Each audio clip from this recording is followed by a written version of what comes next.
Good evening, Little Masters, and welcome to episode 378 of the Prancing Pony podcast, where, well, it turns out we've been pronouncing our own names wrong all our lives. If only our parents had read Appendix E aloud to us as children. If only. If only. Folks, pull up a bench in the common room and join us. I'm James Tauber, the Sage of the South, and I'm here with the man of the West who is still traumatized by the other name of Oyalosse, Alan Sisto. I'm just going to call it Aman Uylos, thank you very much. Holy Mountain, hey, that's good enough. Folks, join us as we unlock the mysteries of pronouncing the name of the Holy Mountain and a whole lot of other words and names and places as we make our way very carefully through Appendix E of The Lord of the Rings on writing and spelling. It's going to be a lot of fun, or at least for me. It is. I'm kind of into this stuff. You and 7 or 8 other people. No, folks, seriously, this should be a lot of fun. I mean, it's going to hopefully be enlightening and eye-opening, as it were. We'll make it. We'll make it so. I agree. Folks, no matter how you arrived, you're all welcome here in the common room. At the Prancing Pony podcast, we're reading and talking our way through Middle-earth with plenty of speculation and bad jokes along the way. Now, we do love our deep dives into the lore, though today is probably going to be a little less lore and a little more, well, writing and spelling. But we still enjoy our lore. We enjoy discussing our favorite themes and a whole lot more. But we try to keep it light and fun, like a couple of friends chatting at the pub. We're glad you've joined us. Like a couple of friends taking a spelling test at the pub.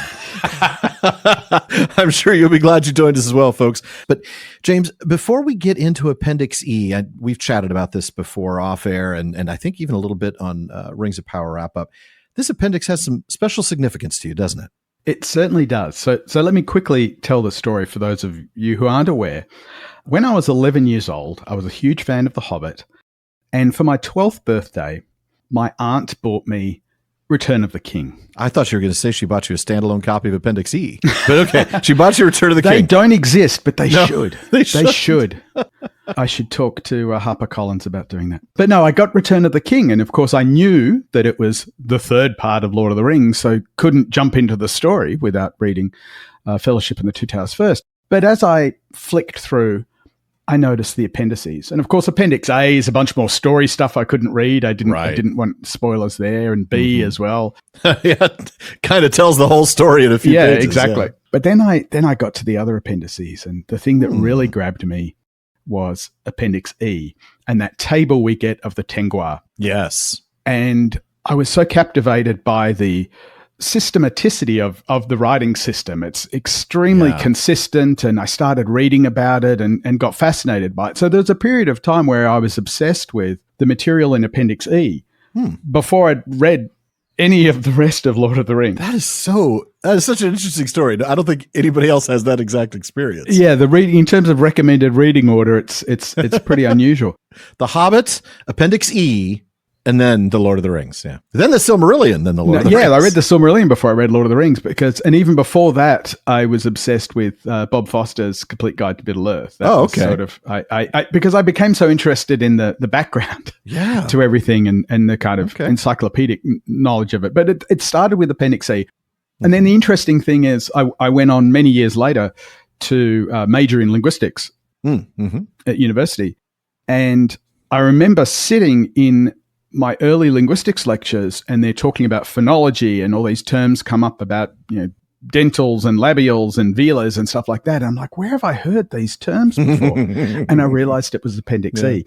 So in many ways, I look back and consider Appendix E as planting the initial seeds for me to become a linguist. So yes, Appendix E is very, very special to me. That's deeply personal. That's really a neat story. Now, before we get into Appendix E itself, let's talk briefly about how the languages are introduced in the main text. Yeah, so one of the things that I've always found fascinating about Tolkien's approach to invented languages is that he's not on the nose about telling us how they work in the text itself. It stays in world, but in a very clever way, where he'll introduce terms in different languages, but there's always somebody there that isn't familiar with the language and maybe needs it to be explained to them. Yeah. So a place name will be mentioned. We get all these times when, Aragorn will say, well, this is what the elves call it, but this is what you may know it as. Or Gimli says the elves call it this, but the dwarves call it this.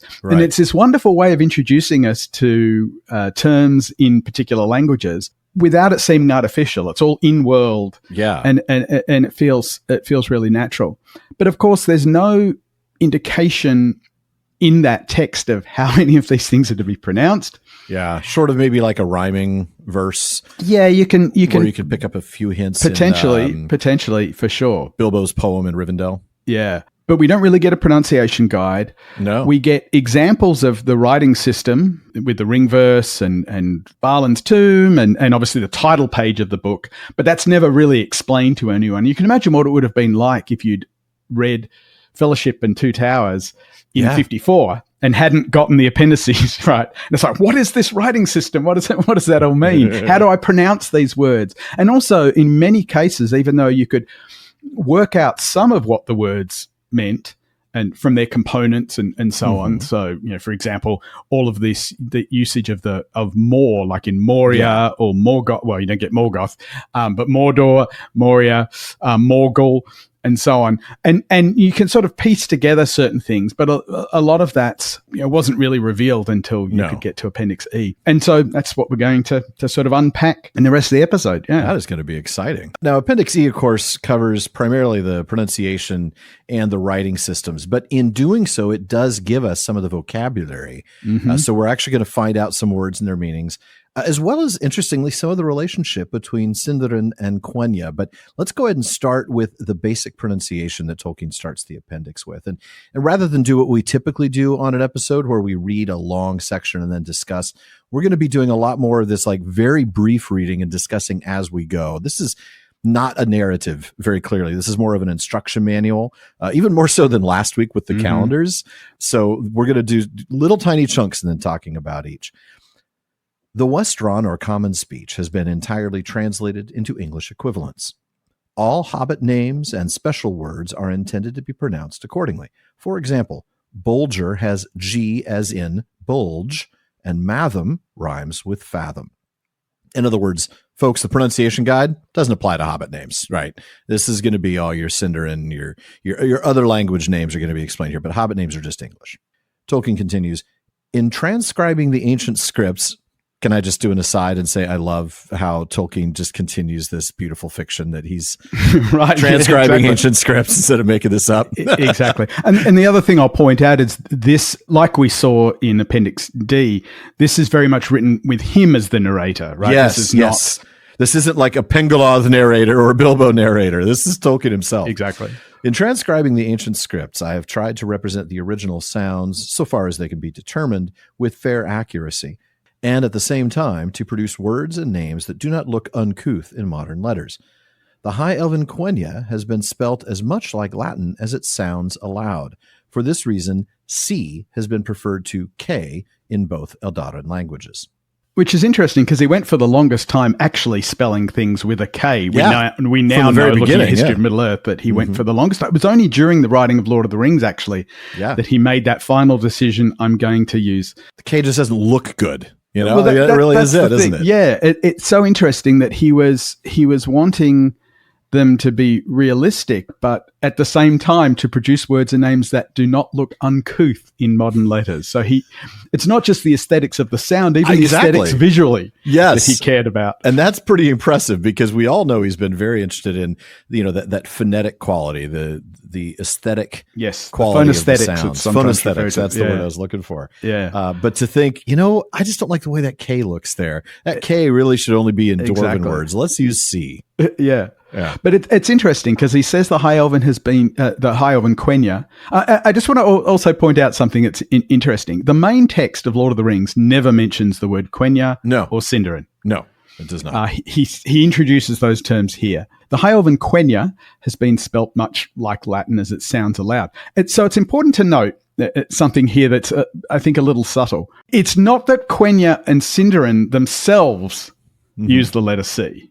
No, because of course they're not using that alphabet, right? They're writing in Tengwa or whatever, right? And we're going to get to that alphabet later today. So it's actually Tolkien making the choice, even in the conceit. Yes, it's Tolkien making the choice to use C for the K sound because of Latin. Right. He's basically, I'm going to try to follow. And this comes again, I think, back to that whole thing, which I haven't mentioned in this episode, but I've mentioned before, that Tolkien wants us to experience the languages relative to what they would have been like to a Hobbit. Yes. Which is why he uses English names for Hobbit names, right? Because he wants them to sound familiar. That's the perspective. And so on. Whereas, once we get out to Rohan and so on, they sound oddly related, oddly similar, like that whole experience that Mary being able to pick out a few words and go like, exactly. wow, wait a minute, that sounds like it. Yeah. And so that's why he uses Old English for that, of course, right? The Rohanese is not Old English. No. Tolkien just uses Old English as a representation. But with something like Quenya, Tolkien has often talked about Quenya as being like Latin in the sense that it's a language that has been retained for. We talked about this in the Pengala chapter, that it's been retained for lore. And it's a language of lore. Otherwise it's a dead language. Exactly. And so the equivalent for a lot of people would be Latin. And so it made sense for him to kind of draw some of the way that Latin spells words into his choices. To use it the way that Latin would be used in that. To analogize, if you will, Quenya and Latin, and to make them as equivalent as... And again, it makes sense because Thingol basically did his job too well. Quenya is no more. And so it is now just a language of lore.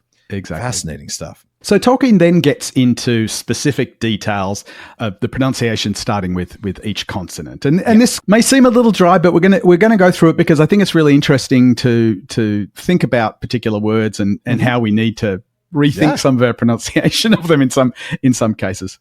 The following points may be observed by those who are interested in such details. James raises his hand. Sign me up. That's right. C has always the value of k, even before E and I. And Tolkien gives the example here. Celeb, silver, should be pronounced as Celeb. Right. Obviously, it's a little weird we're reading it here. So I know. Celeb with a C should be pronounced as Celeb with a K. Exactly. What I love about this, and we're going to see so much of this throughout Appendix E, is that we're not only told straight out how the letter C is to be pronounced, but we get given an example of a word with a gloss. We get a glossary here. So again, it's not that Tolkien never says, here are the top 100 words you should learn about Quenya. Here's your vocab list for first semester Quenya 101. Instead, he just throws out these glosses along the way. Here's an example of a word that exhibits what I'm talking about. And here's what it means. That's brilliant. So if you hadn't already worked it out from the various examples of Celeb throughout the book, Celeb, we're told, means silver. I love that. And what a way to introduce us to the word's meanings instead of just a rote list, where we might skim over those, or we might, I don't know, this is intimidating, I'm moving on. Instead, as we learn how to pronounce things, we're then told what the words are. Yep. Next up, he actually gives us a letter combination. CH, he says, is only used to represent the sound heard in Bach in German or Welsh, not that in English church. Except at the end of words and before T, this sound was weakened to H in the speech of Gondor, and that change has been recognized in a few names, such as Rohan, Rohirrim. Because, of course, the real Sindarin for that would be Rohan and Rohirrim. But we are told, don't worry about it. In the speech of Gondor, they drop the CH to just an H. Yep. So you can thank me later. That's basically what he said. He does point out, by the way, that Imrahil is a Númenorian name. So it would never have been Imrahil because it's not Sindarin, it's Númenorian. So here he's not only giving us basic pronunciation, but even dialectal variation in Gondor and pointing out to some etymology in passing about Imrahil's name. I love that. Yeah. So good. So then we get another letter combination, or what's called a digraph, when you have two letters representing one sound. And that's DH. And he tells us DH represents the soft, voiced the of English these clothes. It's usually related to D, as in Sindarin Galav, glossed tree, compared with Quenya alda, but is sometimes derived from N plus R, as in Caradhras, redhorn, from karan ras. So we actually end up getting a ton of information. We do. There's a lot there. Like, it's not just about the fact that DH is a the. Yeah. TH, of course, is a th, the unvoiced version, as we'll find out a little later on. But DH is always the. Mm-hmm. But we're also told, first of all, some sound correspondences between Sindarin and Quenya. Yeah. And this is something that he's going to do a few times. Gives us the Sindarin word and the Quenya word. So Galav and Alda. What's interesting about Galav and Alda is he's making the point that the in the Galav corresponds to the D in the Alda. These two words are actually related to one another. So that's the sound shift that happened when Sindarin developed from Quenya. Yeah, or they both diverged from a common ancestor. Yeah, but then he makes this really interesting point as well. Again, talking about some of the sound shifts that happened in the history of the Eldarin languages. And that's the fact that sometimes that the sound, written as a DH, comes from a combination of an N plus an R. Right. And the example he gives here is Caradhras, which is glossed red horn, of course. And I think you could probably work that out from Gimli's description of it. He says that it's called Caradhras or red horn. I just want to point out before I get to the N plus R thing, this is one of the things that I think Christopher Lee is the only one in the Peter Jackson films that actually says it, Caradhras. Yeah. Yeah, the others just use a hard D, don't they? Yeah, I think so. Yeah. He certainly gets it right. Christopher Lee definitely says Caradhras. I'm not shocked by that.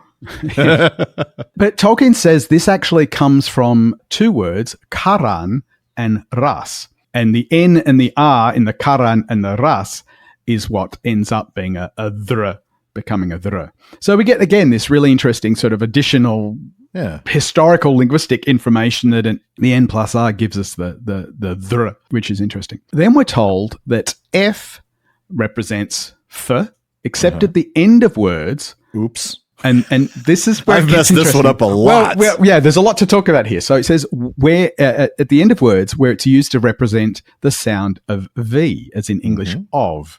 Right. And the examples he gives here are the Elvish words Nindalv and Fladriv. And I remember reading this recently again and thinking, have we been pronouncing Gandalf wrong all along? And difference. Well, the thing is, at first I thought, but maybe not, because Gandalf, of course, is not an Elvish name. It's correct. Tolkien using an Old Norse name, like he did for all of the Poetic Edda, dwarves right? in exactly from the Volsung saga. In fact, it was Thorin's original name, if I remember correctly. Yes, it was. Because Gandalf's original name was Blodorthan. Exactly. Yeah. But and I thought, okay, phew, I can continue to say Gandalf. We'll get to the vowels in a moment but would they have pronounced it that way in Old Norse? Well, that's the issue, right? Oh, in Old Norse, it actually would have been pronounced Gandalf. Well, I mean, the Old Norse in the nominative would be Gandalfur with an R at the end. But yeah, it would have been pronounced as a V, at least in that form. So, no. Gandalf is fine. I'm sure Tolkien himself said Gandalf. I think he did, listening to some of the recordings. Wow. The main point in the context of this appendix, though, is that the pronunciation of the F as a voiced V at the end of words is talking about the Elvish. It's not necessarily talking about the other stuff. Tolkien then continues. G has only the sound of the G in give and get. So G, it's never J. It's always and a it's G. never the Y sound either that you might get in Old English. In Old English, yeah. And then he gives an example here in Elvish. He says Gil, as an example, Gloucester's star. That's helpful. And gives examples of names that include this Gil. So Gildor, Gilrain, Osgiliath, they all begin as in the English guild. The guild begins with the G in the English guild. So we're not only told how to pronounce it, but we're told that Gil means star, and was given specific examples of where that morpheme Gil appears in other words. So we're getting all of this linguistic information in passing when ostensibly we're just learning how to pronounce these letters. It's a lot of fun. Tolkien's good with that. Then he continues, H standing alone with no other consonant, so not as in things like DH. Right. H standing alone with no other consonant has the sound of H in house or behold. Then he goes on to elaborate. The Quenya combination HT has the sound ht as in German, echt, acht. It's hard to say by itself without a vowel. Yeah, it is. You're right. Echt, Without context, it's, For example, in the name, telumecta. Right.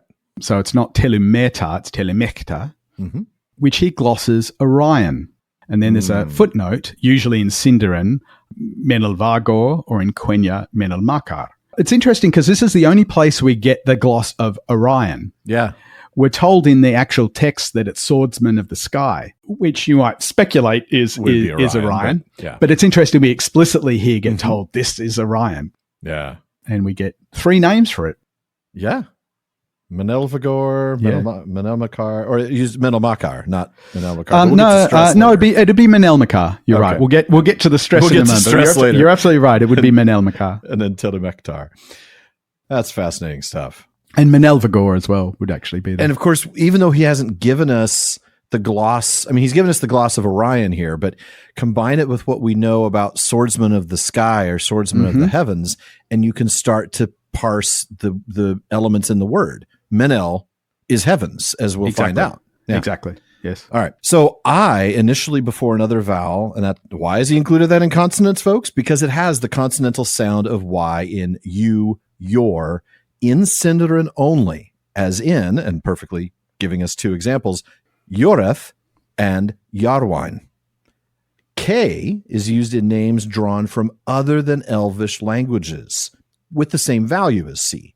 KH thus represents the same sound as CH in Orcish Grishnach or Adunaic Adunachor. And I'm still struggling with that sound because that's the sound. You do well. No. Thank you, because I struggle with that all the time. And here's the other reason why I struggle with that, because we're going to find out later that KH is pronounced differently in Dwarvish. Exactly. So, and that's why sometimes I mess up and say Chazadum, but that isn't it. It is not it. And it's another one that I mess up a lot. He goes on to say, L represents more or less the sound of English initial L, as in let. LH represents this sound when voiceless, usually derived from initial SL. In archaic Quenya, this is written HL, but was in the Third Age usually pronounced as L. And I'm so glad for that, because once again, LH voiceless is a very hard sound for me to make. James, can you help me with that? What does that sound like? The easiest way to think about it is actually as an HL. So when you hear me talk about the hlamas, I would generally say it like an HL. That's the easiest way to think about it. That makes sense. I mean, strictly an unvoiced L, if you say an L sound, but just don't vibrate your vocal cords, you'll get that sound. But the easiest way to think about it is to do as it was originally written in archaic Quenya as HL. And there's the first time we actually see archaic Quenya. So we get a mention of archaic Quenya and a change in pronunciation within Quenya over time. So not just a shift from Quenya pronunciation to Sindarin pronunciation, but a shift within Quenya itself from archaic to modern Quenya. Exactly. So to be honest, if you were pronouncing the hlamas in the Third Age, lamas would probably be perfectly acceptable. Fine. Yeah. Especially for Gondorians like us. Then we find out that NG represents the NG in finger, except finally where it was sounded as in English sing. So if you think about the word sing, it ends just in a sound. Yeah, you don't come off it like there's a vowel, like sing. Yeah, well, I mean, it's interesting because in some English dialects, in the north of England, you do actually pronounce the G as in finger. So you say sing. Interesting. Yeah. I did not know you could probably get Robert Arameo to say sing. Yeah. What's interesting, though, and trips up a lot of people, I'll quote again, the latter sound, the sound without the G, the sound, also occurred initially in Quenya, but has been transcribed just as N, as in Noldo, according to the pronunciation of the Third Age. So originally, it was Ngoldo, not Noldo.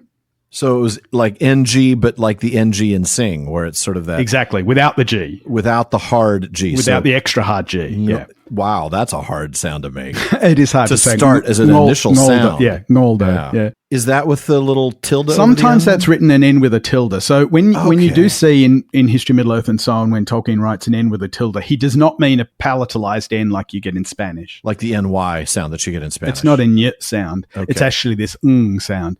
And I think the reason that he writes it as N tilde rather than NG is to indicate this kind of shift that was taking place where the NG would eventually become an N. Yeah, and thank goodness. Yeah, exactly. I mean, the origin of the N tilde in Spanish is just, it was originally a double N. Oh, okay. And what would happen is that scribes, when they were writing out, when they wanted to indicate that it was a double N, they'd write an N with just a smaller N on top. And that smaller N on top over time, as they're writing quickly, just became this little squiggle. And then it became pronounced as the That's great. I did not know that. I love that. Yeah, there's all these sort of little interesting things that, of course, Tolkien was playing around with as well. Yeah. So then we get another one of these digraphs, two letters that represent one sound. And Tolkien tells us PH has the same sound as F. And he actually ends up listing 4 different ways it's used. Great. It's used A, where the F sound occurs at the end of a word, as in Alf, which is glossed swan. Mm-hmm. B, where the F sound is related to or derived from a P, as in Iferianath, the halflings, which comes from Perian. Okay. I'll come back to all these in more detail in a moment. In the middle of a few words where it represents a long double F from double P, as in Ethel, out of fence, and D in Adonaic and Westron, as in Pharazon, Pharaz meaning gold. Mm-hmm. Wow, lots of glosses there. Let me unpack this a bit. Yeah, we do get a bunch of glosses. So we find out that Alf means swan, that Perian means halfling, that Ethel means out of fence, that Pharaz in Adonaic means gold. But so what he's basically saying is this is sort of in some senses goes along with that earlier remark about final F being pronounced as a V. So we had Nindalv, but if you really want an F with sound, an F, it would have been Alv. Exactly. So they want to make it an F. They got to do the PH. Gotcha. Yes. So Alf is swan. And then we get this interesting thing, which I'm not going to go into a ton of detail because it's not really explained in Appendix E, but Sindarin had this process of changing consonants. This is something that is common in the Celtic languages, and Tolkien's obviously drawing in particular from Welsh in many of the things he does in Sindarin. But the fact that Perian becomes Ferianath when you put the definite article in front of it. So it's Perian, but then Iferianath. So the P becomes a F sound, and that's written as a PH. So that's the second example he gives, that where that F, it's not written as an F if it came from a P. Right. And similarly, if it came from a double P, like in Ethel, it's written as PH rather than 2 Fs, even though it's an F sound. I wonder if that goes along more with some of his not wanting to look uncouth, because I sort of see like EFFEL wouldn't look as good as EPHEL. Yeah, I know it's a weird thing. You're right. Yeah. But it's great because we find out, I think this is probably the only way we would know for sure that Ethel means out of fence. We could probably guess that Perian and Iferianath means the halfling and the halflings. That's we can probably get that from context. But it's great that that's A, confirmed, and B, we get these other glosses as well along the way. So Tolkien then continues explaining another digraph. QU has been used for CW, a combination very frequent in Quenya, though it did not occur in Sindarin. Then moves on to R, represents a trilled R in all positions. The sound was not lost before consonants, as in English part. The orcs and some dwarves are said to have used a back or uvular R, a sound which the Eldar found distasteful and which I will not utter here. RH represents a voiceless R, usually derived from older initial SR. It was written HR in Quenya, and we've already talked about how difficult that is. Yeah. So, again, if you're trying to say something like Hrun, thinking of it as HR rather than RH is probably, it makes it easier to say. R being a trilled R all the time is hard. Yes. Although Rings of Power has helped. This is one of the great things that Rings of Power has helped with. Yeah. thanks to the amazing work of Leith McPherson. Yes. And she argued very strongly for that. We had some conversations about how much she had to argue for the rolling of the R's. All the time. Trill R's everywhere. All the time.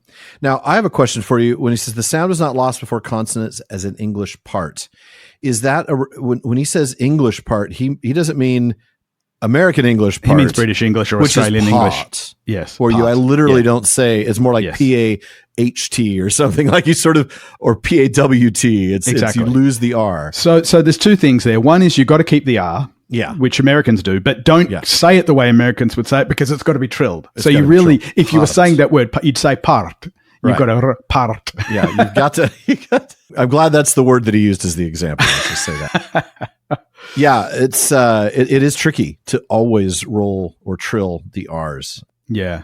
What do you make about this distasteful thing? Oh, I love this. I absolutely love this. Right. So what he's talking about here, that back or uvula R, it's actually probably the R that you get in some contexts in French and in German. It's kind of the R sound rather than that is distasteful. So if you're saying, Porsche, I can't do it properly. I'm not a native German speaker, but Porsche, right? If you're saying Porsche, it's at the back of the throat. You're not saying Porsche. You're saying, like an Italian might say. You say Porsche. No, an Italian wouldn't say Porsche. He would say Ferrari, Lamborghini.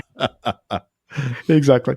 But yeah, so that's what the Eldar apparently found distasteful. So I love the way that Tolkien's bringing in some of the phonesthetics into the secondary world, right? The elves have opinions about these things too. And again, we talked a lot about this in the Pengalov episode as well, that the Eldar in crafting, they had in a sense, were crafting their own languages according to their own liking.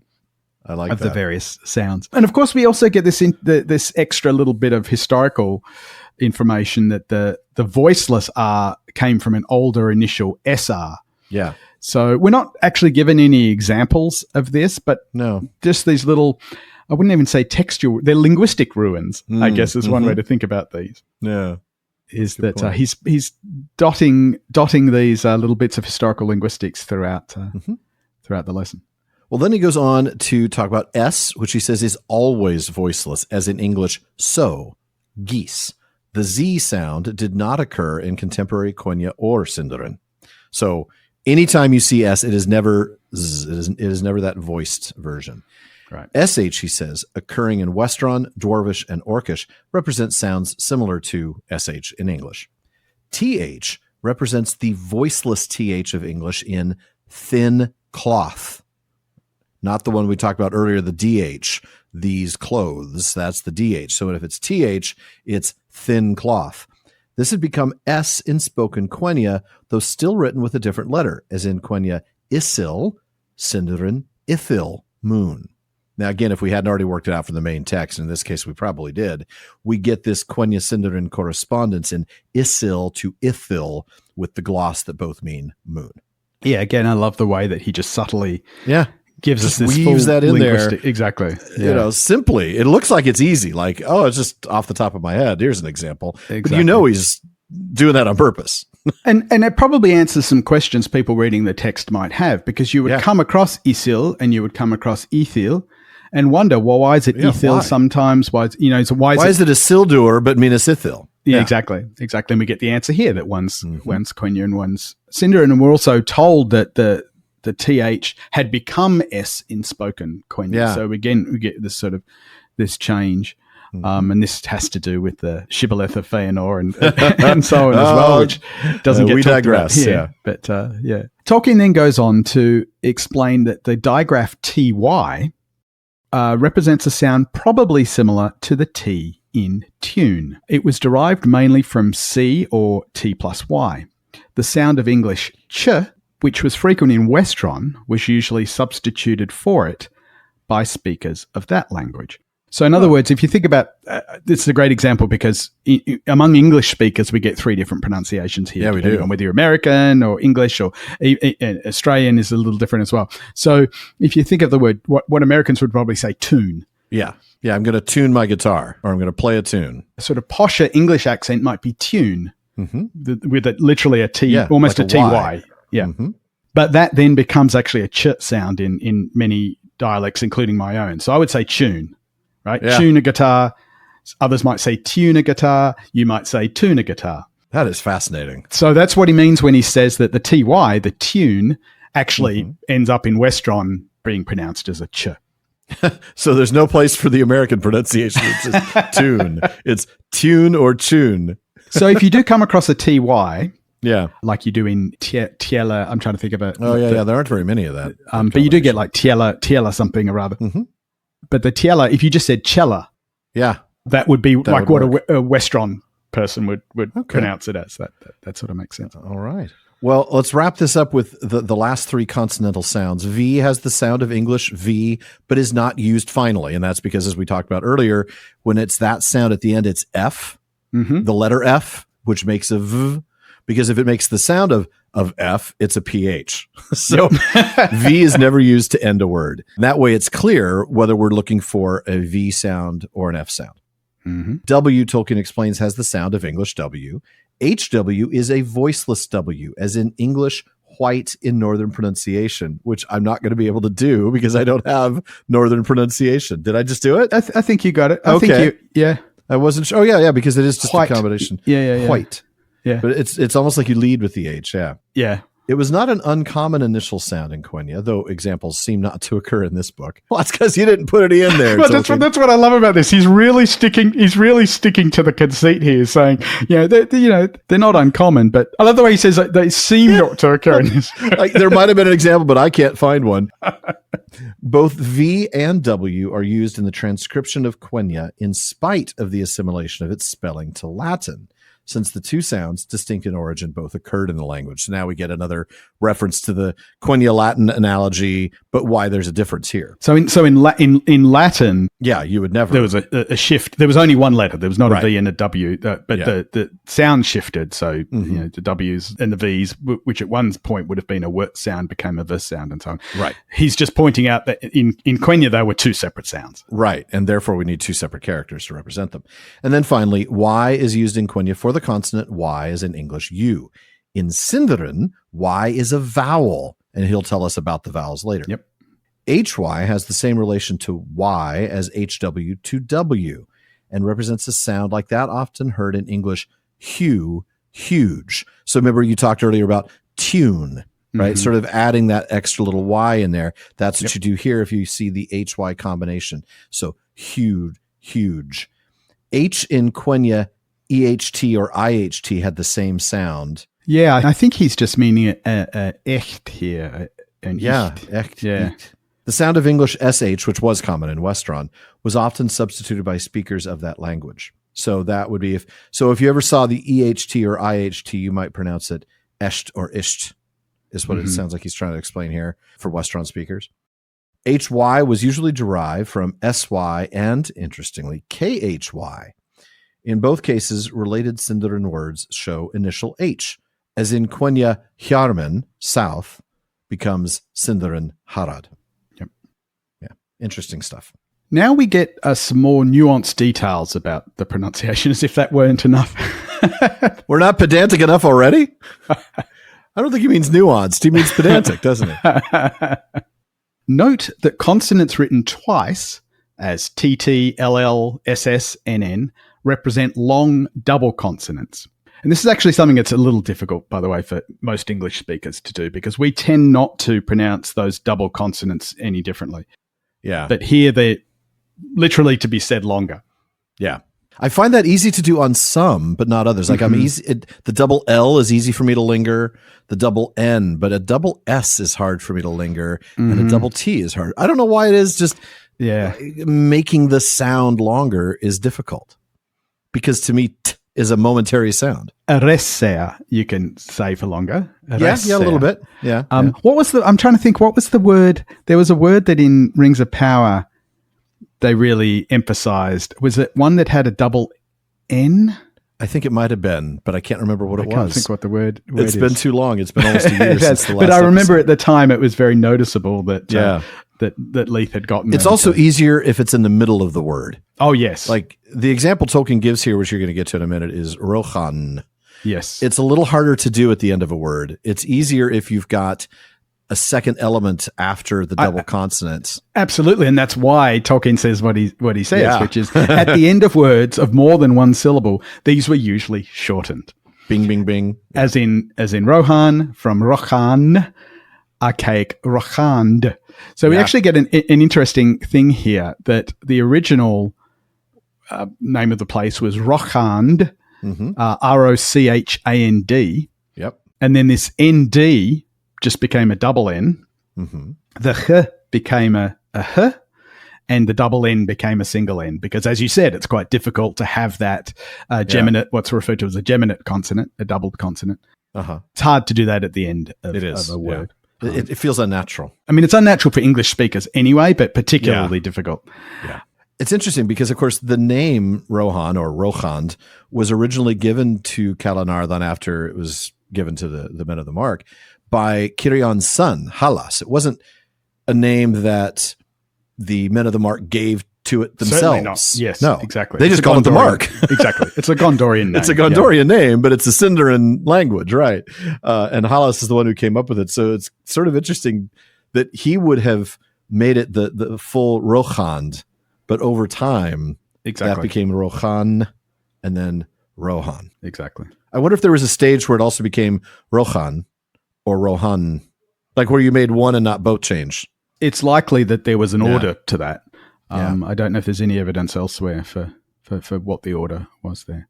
A little bit more detail about double letters, if you want. Yeah, exactly. Let's go there. So in Sindarin, the combinations NG, ND, and MB, which were especially favored in the Eldarin languages at an earlier stage, suffered various changes. MB became M in all cases, but still counted as a long consonant for purposes of stress. And that's going to be important later when we get to the section on stress. And it is thus written MM in cases where otherwise the stress might be in doubt.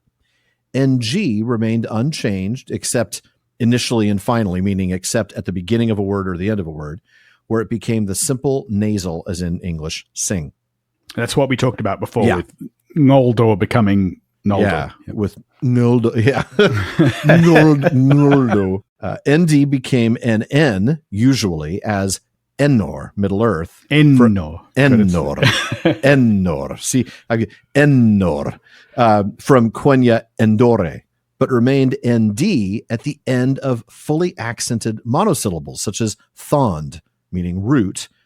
See, for example, morthond, meaning black root. And also before, I love that. I love, by the way, how he just gave us the gloss of more, in case we didn't figure that out from the book. And also before the letter R as andros, long foam.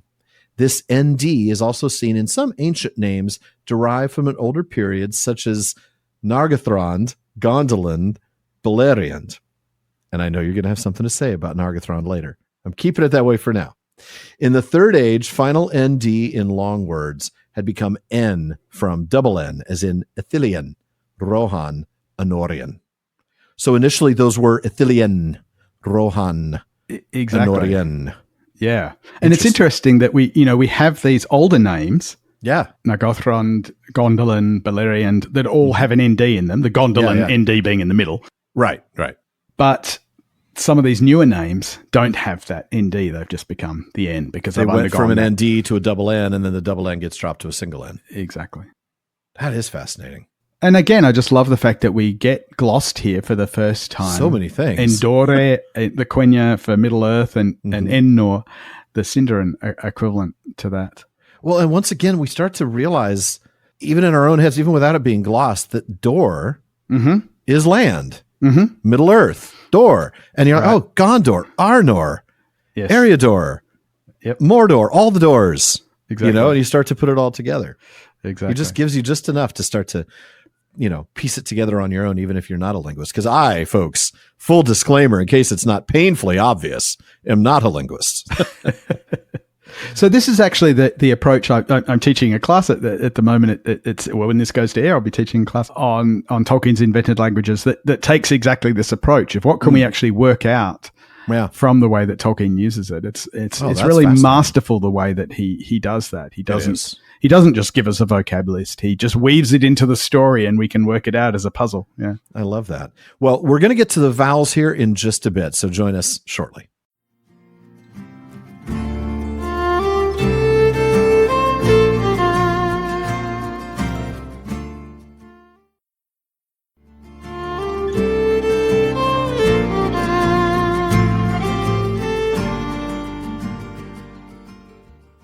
Soon we'll get to vowel pronunciation and the often confusing question of stress, one that I'm still making mistakes on.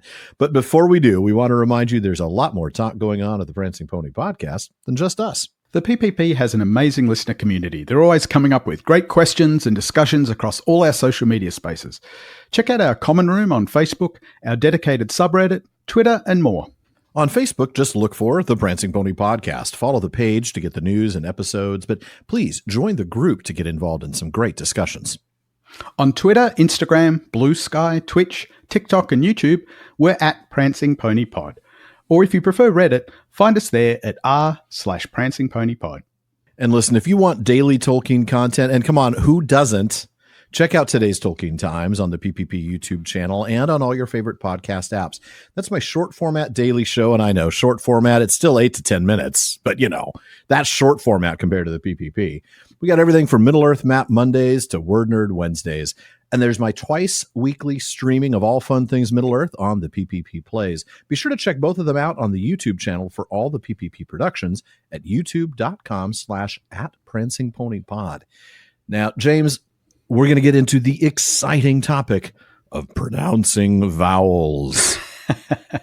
Which is actually going to turn out to be quite interesting. This is a rabbit hole that I've gone down for a while. Mm-hmm. So Tolkien says, for vowels, the letters I, E, A, O, U are used, and in Sindarin only, Y. As far as can be determined, and I just have to stop there and laugh again at the conceit continuing, right? As far as can be determined, the sounds represented by these letters, other than Y, were of normal kind, though doubtless many local varieties escape detection. That is, the sounds were approximately those represented by IEAOU in English machine, were, father, for, brute, irrespective of quantity.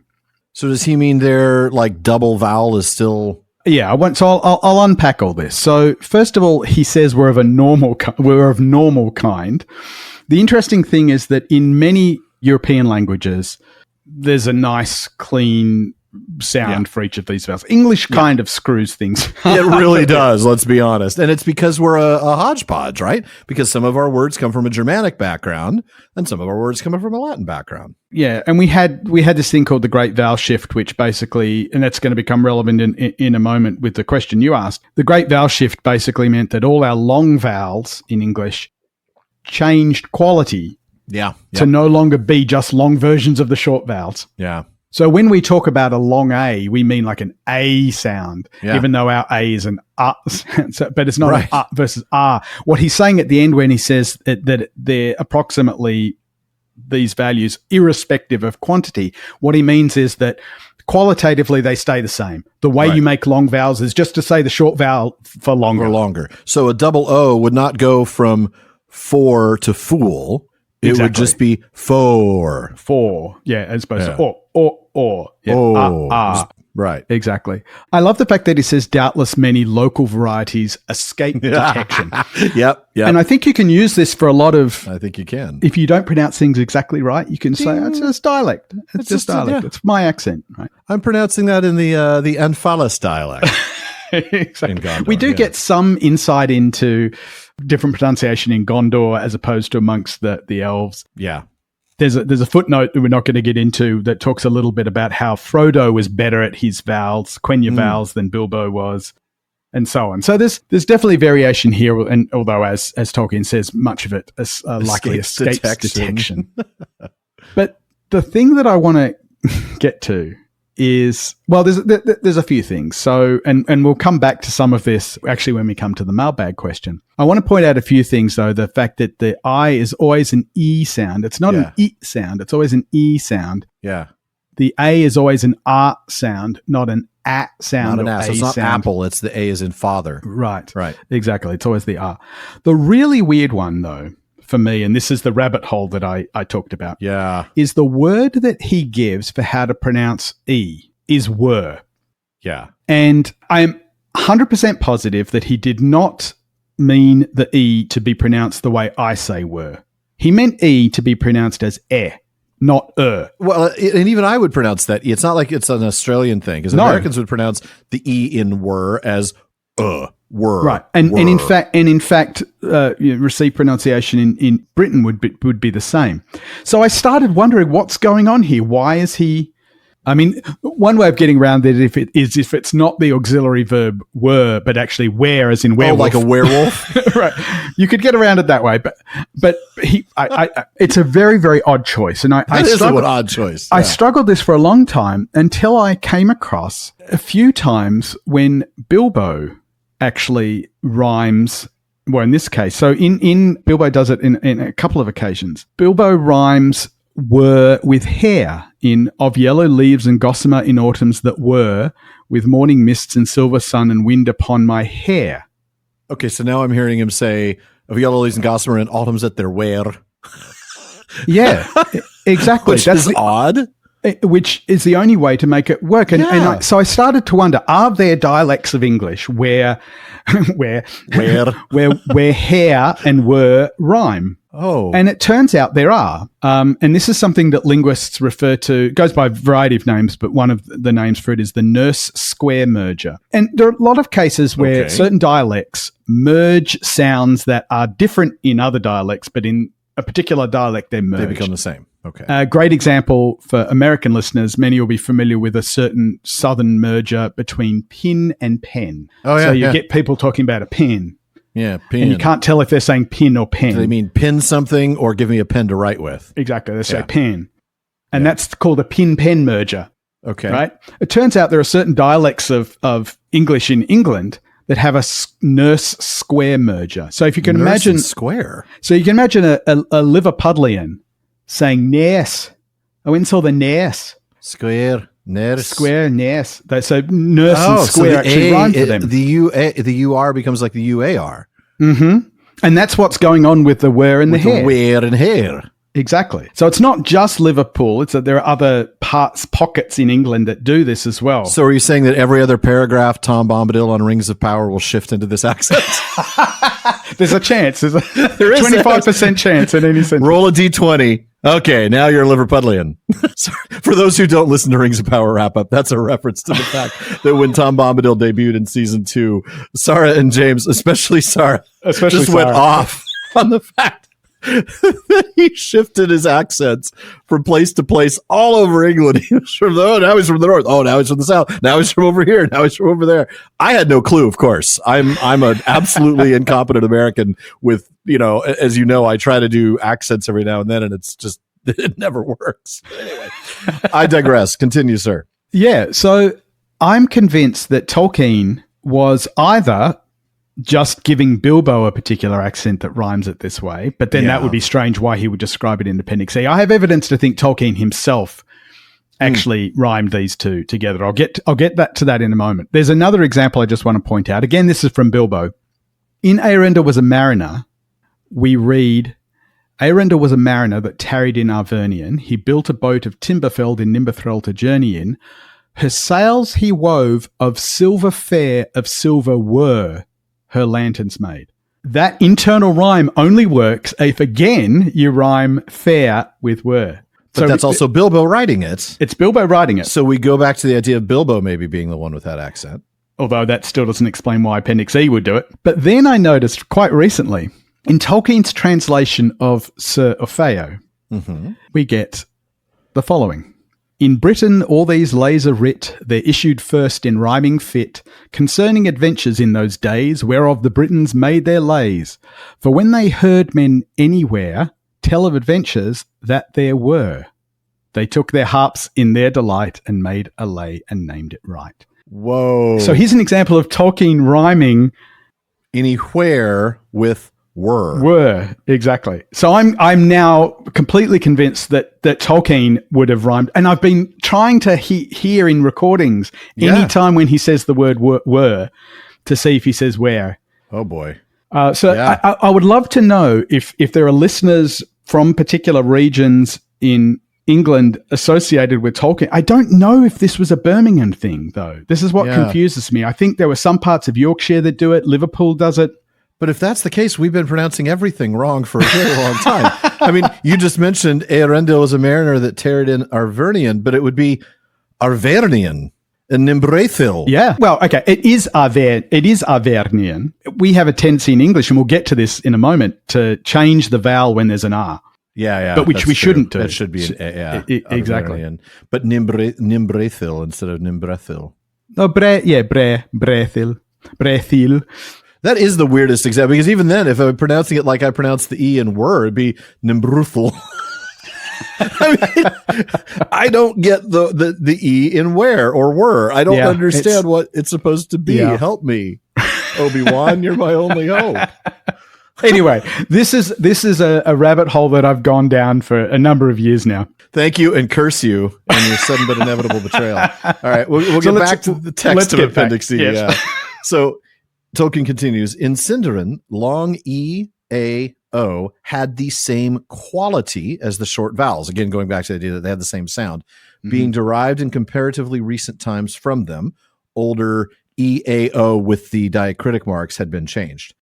In Quenya, long E and O were, when correctly pronounced, as by the Eldar, tenser and closer than the short vowels. So Italian does this. Oh. Italian has a distinction. It's hard for me to do these things, but there's a difference between a kind of a slightly high, by closer, what he means is that the tongue is slightly higher up. Okay. So if you imagine when you're saying you can sort of, there's an That's not going to translate well to podcast. But exactly. I'm moving my tongue slightly higher up, alternating. Which also results in a little bit more of a narrow mouth, too. Like you sort of almost like a smile. And that's what's meant by closer. Yeah, the tongue's lifted up and so on. This is the point, though, at which there's a footnote basically saying that, because notice he says correctly pronounced as by the Eldar. In other words, humans, don't worry about this. Bilbo couldn't do it. Frodo was unusually good for a hobbit, apparently. Okay. But this is one of those things that... I'm terrible about that stuff. Terrible. Italians would be good at it. The Spanish, not so much, because the Spanish only has one type of E like that. Italians have two. Okay. So it's interesting, though, that there is this sort of subtle difference. But as I said, there's a footnote that basically says most hobbits couldn't get it right. Yeah, which then I'm not going to feel bad. So my what I tell everyone is I am excused. Be like Bilbo. Yeah. Exactly. We continue on the vowel stuff. Sindarin alone among contemporary languages possessed the modified or fronted U, more or less as U in French lune. Also the umlauted U in German as well. Yeah. The E sound, which you can make, by the way, if you say an E sound, but then round your lips. So if you start with an E. Yeah, I always say make a sound like you're going to make an oo, and then just say E. Like take your lips like you're going to go exactly. Your lips are making an oo, but the tongue is making an E. Exactly. Yeah. E. Yep. It was partly a modification of O and U, partly derived from older diphthongs EU, IU. For this sound, Y has been used, as in ancient English, as in lug, snake, Quenya, Luca, or Emun, which is the plural of Amon, hill. In Gondor, this Y was usually pronounced like I. And I'm always grateful for that. Exactly. So in Gondor, they would just say Emun. They wouldn't say Emun. Which is why when we were watching Rings of Power last season, and they mentioned Turin-Gorthad, we would say Tirn-Gorthad. Yep. They were talking about the Barrow Downs, but these were elves, so they're going to pronounce it correctly with that U, Tirn-Gorthad. Yeah. Exactly. But notice I love the fact here that we get this reveal. Again, we may have been able to work this out from the main text, that Amon means hill, but that Emun is the plural of Amon. Yeah. Amon is the plural, or a singular, and Emun is the plural. So we get an explanation of how a singular morphs into a plural. Exactly. And we can obviously collect a bunch of other examples and work it out. Tolkien never explains. Adon to Edine is probably the one that we can get without a lot of, that's the one we get from context. Exactly. And in both cases, what's going on is some vowel harmony where basically there used to be, you see it in Quenya still, the plural ending is an I, like in Istari or Palantiri. That I in Sindarin ended up modifying the preceding vowels to be more I-like. Mm-hmm. And then the I just dropped in Sindarin. Yeah. It's exactly the same thing that we get in English. That's the reason why the plural of man is men, woman is women, foot is feet, goose, geese. They're all examples where exactly the same thing has gone on. Moose. Oh, wait, no, just kidding. So the funny thing about moose is that's not an English word. That's actually an Algonquin word, is the reason why it doesn't apply. Right, Germanic rules don't apply. But it's great that we don't get the explicit grammatical rule, but we do get this nice glossing. A really good example of it, right? Glossing here. Yeah. So moving on, long vowels are usually marked with the acute accent, as in some varieties of Fëanorian script. In Sindarin, long vowels in stressed monosyllables are marked with the circumflex, since they tended in such cases to be specially prolonged. So in dun compared with dunadan.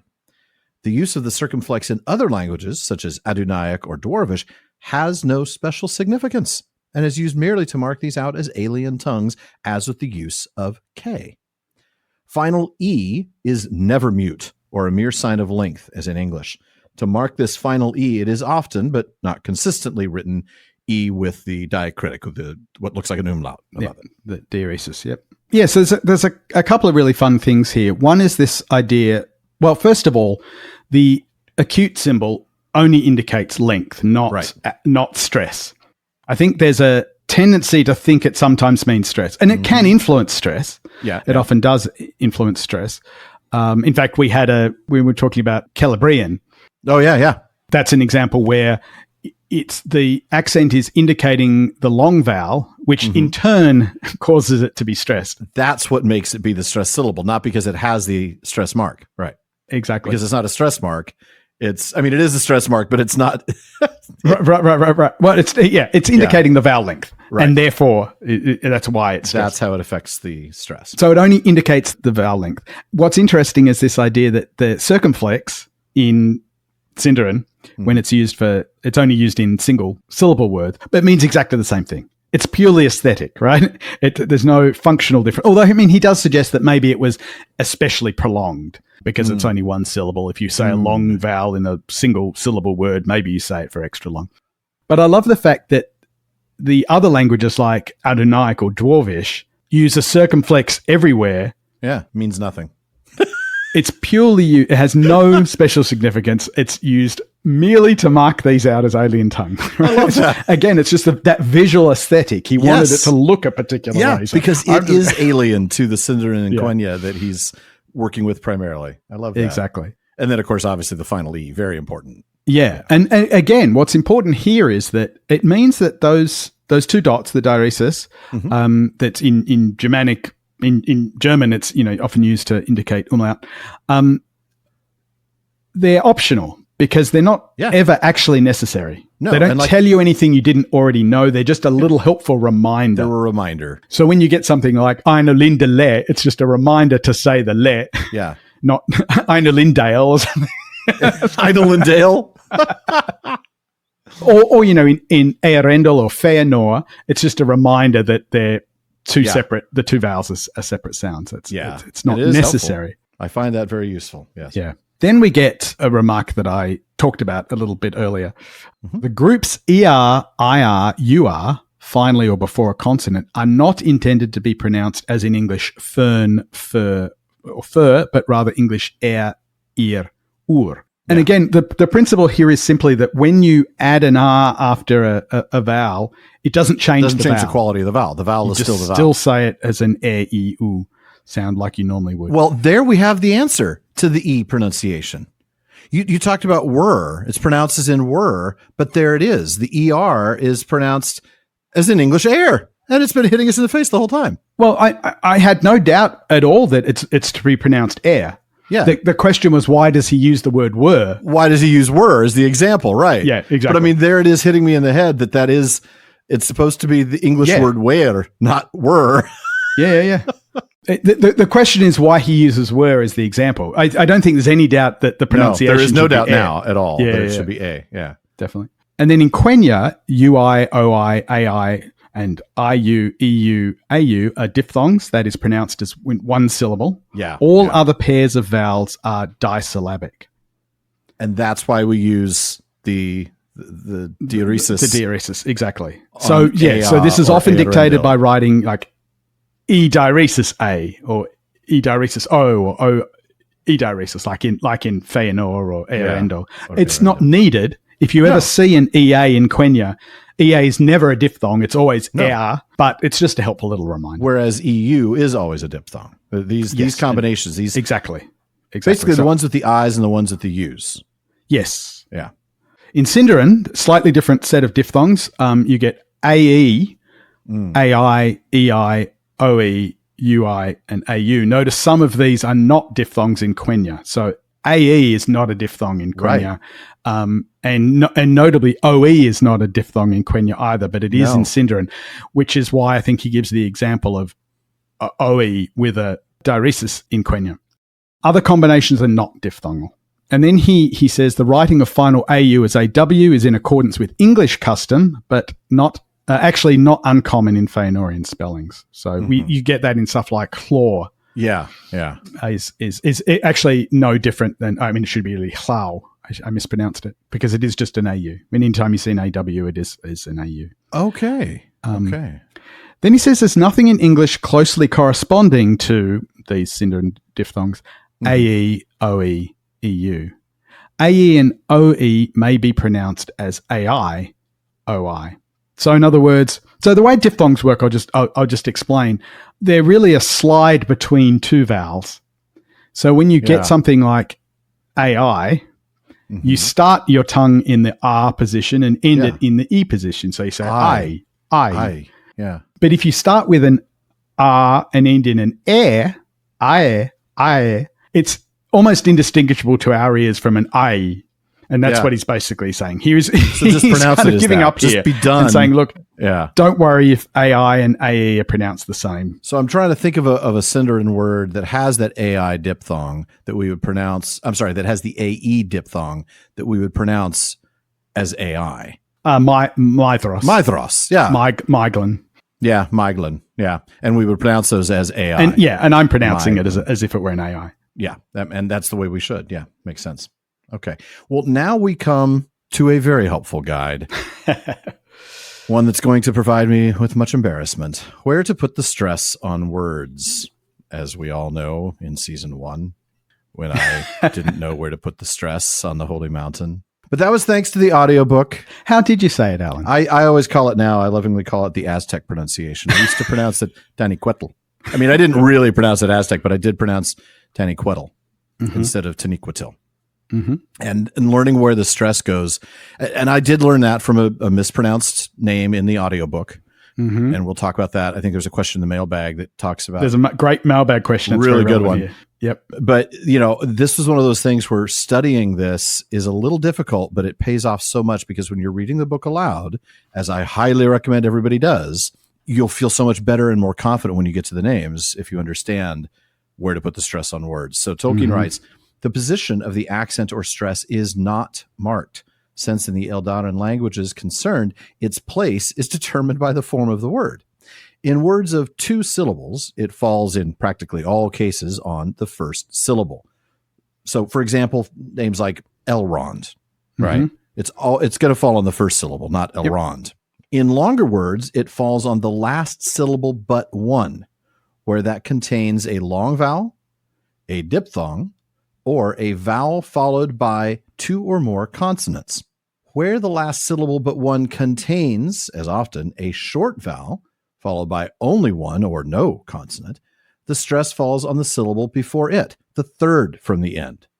Words of the last form are favored in the Eldarin languages, especially Quenya. And he's giving you a little tip there, folks. If you're not sure, lean that way. Lean towards the antepenult rather than the penult.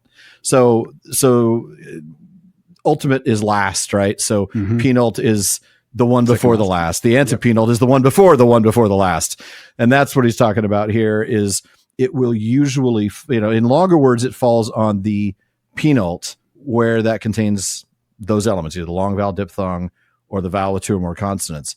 But more often than not, because words of this last form are favored in the Eldar languages, where it contains a short vowel followed by either one or no consonant, the stress falls on the antepenult. And then he gives us some examples, right, James? Yeah, so I'm going to go through the examples and I'll briefly explain why it is what it is. But it's very helpful that he rattles off a bunch of... This really does help. This helped me a lot. Examples. And some of these are the ones that I know I've gotten wrong in the past as well. So he says, in the following examples, the stressed vowel is marked by a capital letter. So he's just Isildur. It's not Isildur, it's Isildur. And the reason it's on the second to last is because of the LD. Because of the sild, it's got two consonants there. So it's a heavy, the penult is heavy. So that's where the stress is Isildur. Yeah, and that's the vowel followed by two or more consonants. Yeah. Exactly. Orome has 3 syllables, but the second to last is a light syllable. It's just a short vowel. And there's only one consonant after it, so it's the stress is on the third last. Orome. Then we get one that I struggled with until I reread Appendix E a few years ago, and that's Eresea. Yeah, I've so often pronounced it Eresea. I think one of the reasons is because we see that diaeresis, and it feels like it's telling us where the accent should be, and it's not. So in this case, the second last syllable is the E with the diaeresis on it, which is a light syllable. It's short. It doesn't have any consonants after it. No. And so therefore the stress has to go on the third last. So it's Eresea. Yep. And again, this is one of those ones that's hard for English speakers, but it's a double S. So holding that S for extra long, Eresea. And then we get Fëanor. I think that's pretty straightforward. Mm-hmm. Ankalima, not Ankalima. Ankalima, because again, the li is light. It just has it's short and has one consonant. But Elentari, because it's got an acute accent on it, it tells you it's long. It's not telling you the accent is here, though the accent is here.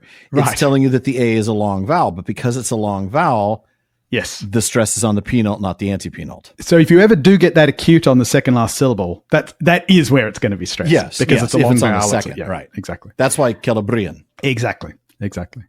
Then Denethor, again, the interesting thing here, I have to point out, and this is where we have to make a distinction between two consonants and one consonant that happens to be written by two letters. Like the TH. Right. The TH here is a digraph. It's one sound. It's one consonant, even though we write it with two letters. Yeah. Thor, right? Mm-hmm. The th is just one sound, and so that second last syllable is light, and so the stress goes on the third last, Denethor. Mm-hmm. And then Perianath, again, because it goes on the second last because of the double N. The double N, right? The long consonant. Perianath. And we can hold that longer as well. Perianath. Perianath. And then Ecthelion. Mm-hmm. Again, the E is short, doesn't have any consonants after it, so it goes on the third last, Ecthelion. And then we get Palargir. Yeah. Again, because of the RG. Yep. It's heavier, so it becomes Palargir. And then Celivren for the same reason. Celivren, it goes on that second last because of the VR. He goes on to say words of the type Elentari, and we get that glossed, Star I love Queen, that. Uh-huh. seldom occur in Quenya where the vowel is long E, long A, long O, unless, as is this case, they are compounds. So in other words, he's saying that existence of the long vowel in the second last position that would cause that stress to be there is unusual. Yeah. In Quenya. It only tends to form when there are really two words going on. Elentari. And Celebrian is another one of those, because Caleb is silver. It's a separate element from Rion. Yeah, although that's Sindarin, not. Oh, I dropped the ball on that one. It's tricky. I can't keep track of Alan weighing in his head. Jordan, edit that or let it go. I don't know. We're going to let that go. I'm not perfect. I don't want to pretend to be. All right. Good catch, though, James. Thank you. Newsflash. Alan, not perfect. I don't think anybody needs a ticker for that one.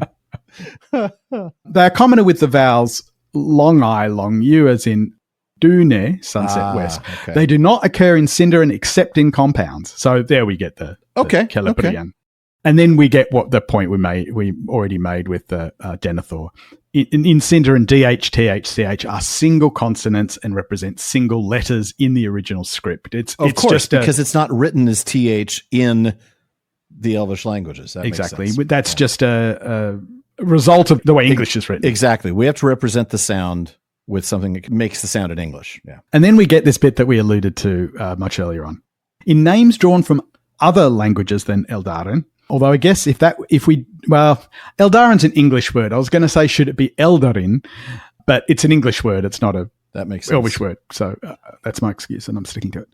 The same values for the letters are intended where not specifically described above, except in the case of Dwarvish. In Dwarvish, which did not possess the sounds represented by TH and CH, so TH and KH are aspirates. That is a T or K followed by an H, more or less as in backhand or outhouse.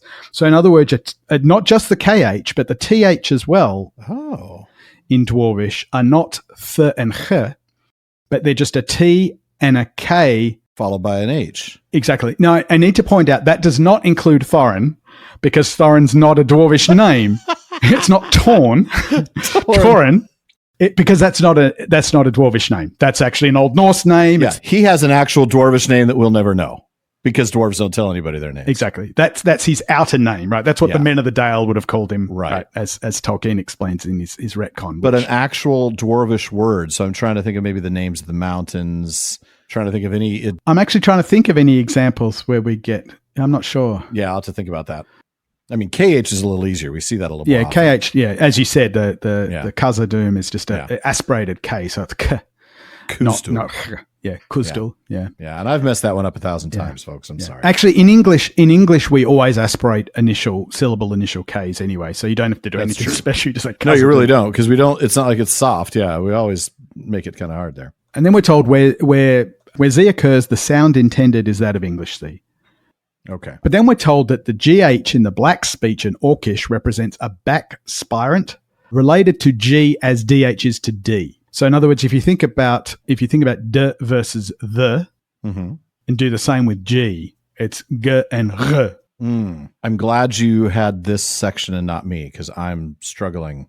There was a reason I gave myself this section. Yeah. But yeah, so we're told that in Black speech in Orcish, words like ras, rash, and arg are that voiced back spirant, as Tolkien describes it as. Fascinating. Going back to the TH, I realize now, cloudy head. I've been calling that Bundushathur, but it's Bundushatur. You're absolutely right. Yes. Yeah. I've always gotten that wrong too. Yeah. The only other one that I can think of, and I was just looking at a list of like examples of words, it was one that I don't think I've mentioned very often, but a place that I would have referred to as Gabilgathol, which is Great Fortress, is Belagost's name. But that would have been Gabilgathol, not Gabilgathol. Yep. That is fascinating. Yeah. Now, okay, one other one. Yep. But it's at the initial. Their name for Gandalf was Tharkun. But would it have been Tharkun or would it have been Taharkun? It would have been Tarkun. Tarkun. Just Tarkun. Yeah. That is interesting. Yeah. Yeah. Ooh. Yeah, I don't think I ever realized that either. No. And boy, I've been mispronouncing Dwarvish all over the place. All right. Well, moving on and leaving that embarrassment in the rearview mirror, we get an explanation of Tolkien's use of northern forms. The outer or mannish names of the dwarves have been given northern forms, but the letter values are those described. So also in the case of the personal and place names of Rohan, where they have not been modernized, except that here, Ea and Eo, like Eomer, Eowyn, right, are diphthongs, which may be represented by the EA of English bear and the EO of Theobald. Y is the modified U. The modernized forms are easily recognized and are intended to be pronounced as in English. They are mostly place names, as Dunharrow for Dunhare. Am I getting that old English right? I think so, yeah. Yeah, with a G as a Y. Wouldn't be a Y in that case. I don't think so, because it doesn't have a I or an E following it. Oh, okay. Oh, yeah. I can't remember exactly, but no, I think you could say Hag. You could say Hag. Dunhag. Yeah, Dunhag. Yeah. Except Shadowfax and Wormtongue. Obviously, those are modern English sort of already translated names. Yeah. Right. What's interesting here is that suggests that that Eowyn should actually be Eowyn, 2 syllables, not 3. Yeah. Eowyn, not Eowyn, but just Eowyn. Yeah. Eowyn. Eowyn. Yeah. Interesting. I mean, I've always tried to do that. It's not like Eomer, but Eomer. Yeah. Eowyn. But you're right. It's you need to do it even quicker because it's... Yeah, he does say they're not diphthongs. They're not. Sorry, they are diphthongs. They are diphthongs. They're not separate syllables. Yeah, exactly. So that should be 2 syllables. Theoden. Not Theoden. Yeah. It's tricky. Dang, that's hard. It is tricky. So we do get a brief mention here. I won't talk about a lot of this because we'll cover this in Appendix F, I think. But this whole way that he retconned the use of Old Norse names in The Hobbit by having this notion of an outer or mannish names of the dwarves. That they're not their real names. They're just what the men of the Dale called them. And he used Old Norse to represent the men of the Dale and so on. Yeah. I think that's it for pronunciation. Mm-hmm. Let's move on to the writing systems. All right. Now, we're not going to cover everything here because it is a little hard to describe some of the more visual aspects on a podcast, but we'll do our best to cover the key points. And the section starts off with some helpful history. The scripts and letters used in the Third Age were all ultimately of Eldarin origin and already at that time of great antiquity. They had reached the stage of full alphabetic development, but older modes, in which only the consonants were denoted by full letters, were still in use. So I think this is a really important point. There's this association we have nowadays of the runes being Dwarvish. Yeah. But it's made clear here, and it's obvious elsewhere, that the runes were developed by elves as well. Mm-hmm. So this is all elvish writing systems that we're talking about. And there's this Rumil notion would have a word. And Dairon. And Dairon for sure. It's his runes. But we get mention here of modes. And what modes refers to is the fact that the same writing system can be applied to different languages. Mm-hmm. And sometimes in different ways. Even the same language can be written with the writing system in different ways. And they're referred to as different modes. But we're told here that there are older modes where really only the consonants get given full letters. Yeah. And the vowels are just written as diacritics, essentially. Right. Yeah. So the alphabets were of 2 main and in origin independent kinds. The Tengwar, or Tiu, here translated as letters, and the Kertar, or Kirth, translated as runes. The Tengwar were devised for writing with brush or pen, and the squared forms of inscriptions were in their case derivative from the written forms. The Kertar were devised and mostly used only for scratched or incised inscriptions. And that sort of explains why we end up thinking of them as Dwarvish, because they're going to be carving more into stone than writing on paper. Exactly. And so we just kind of think that way. There's some further discussion about that, but it's interesting that the medium of writing sort of dictates what was used there. It's also worth pointing out that the Tengwar, which means letters, and Kirth, which means runes, or Kjarta in Quenya, they're just Tolkien's translations of these things to capture that idea that one of them's more of a brush or pen kind of thing versus a carving. Yeah. It's interesting that it does mention that in theory you can carve the Tengwar with squarer forms it refers to. I don't necessarily know. I would imagine like 45-degree angles and things. It could be done. But it continues. The Tengwar were the more ancient, for they had been developed by the Noldor, the kindred of the Eldar most skilled in such matters, long before their exile. The oldest Eldarin letters, the Tengwar of Rumil, were not used in Middle-earth. The later letters, the Tengwar of Fëanor, were largely a new invention, though they owed something to the letters of Rumil. They were brought to Middle-earth by the exiled Noldor, and so became known to the Edain and the Númenóreans. In the Third Age, their use had spread over much the same area as that in which the common speech was known. I like that, by the way, that they owed something to the letters of Rumil. Not that Fëanor would acknowledge that. I'm just saying. Yes. So Tengwar were developed by the Noldor before the exile. So they were developed initially in Valinor. Rumil did his work before Fëanor, right? Fëanor stood on the shoulders of giants to achieve that particular greatness. Not that he wasn't great on his own, as we know, the greatest of all the children of Ilúvatar. It would then later be brought to Middle-earth by the exiles. That's how the Edain and the Númenóreans came to understand and know these letters. Then we read this. The Kirth were devised first in Beleriand by the Sindar and were long used only for inscribing names and brief memorials upon wood or stone. To that origin, they owe their angular shapes, very similar to the runes of our times, though they differed from these in details and were wholly different in arrangement. The Cirth, in their older and simpler form, spread eastward in the Second Age and became known to many peoples, to men and dwarves, and even to orcs, all of whom altered them to suit their purposes and according to their skill, or lack of it. One such simple form was still used by the men of Dale, and a similar one by the Rohirrim. I love that, or their lack of it. Orcs. Exactly. There's more I want to say about that, but I just want to sort of summarize that. So the runes were developed by the Sindar in Beleriand to get here. And, so they not in Valinor, very different from the Tengwar. Yeah, exactly. And they were intended initially for inscribing in wood or stone. But that's why they have their angular shapes, because they were intended for that carving. It's interesting. I just want to point out that the runes that we get in the Hobbit are very different from the Cirth that are described here in Appendix E. And the runes in the Hobbit are actually the Anglo-Frisian runes that actually would have been used for Old the primary English. World, right. Exactly.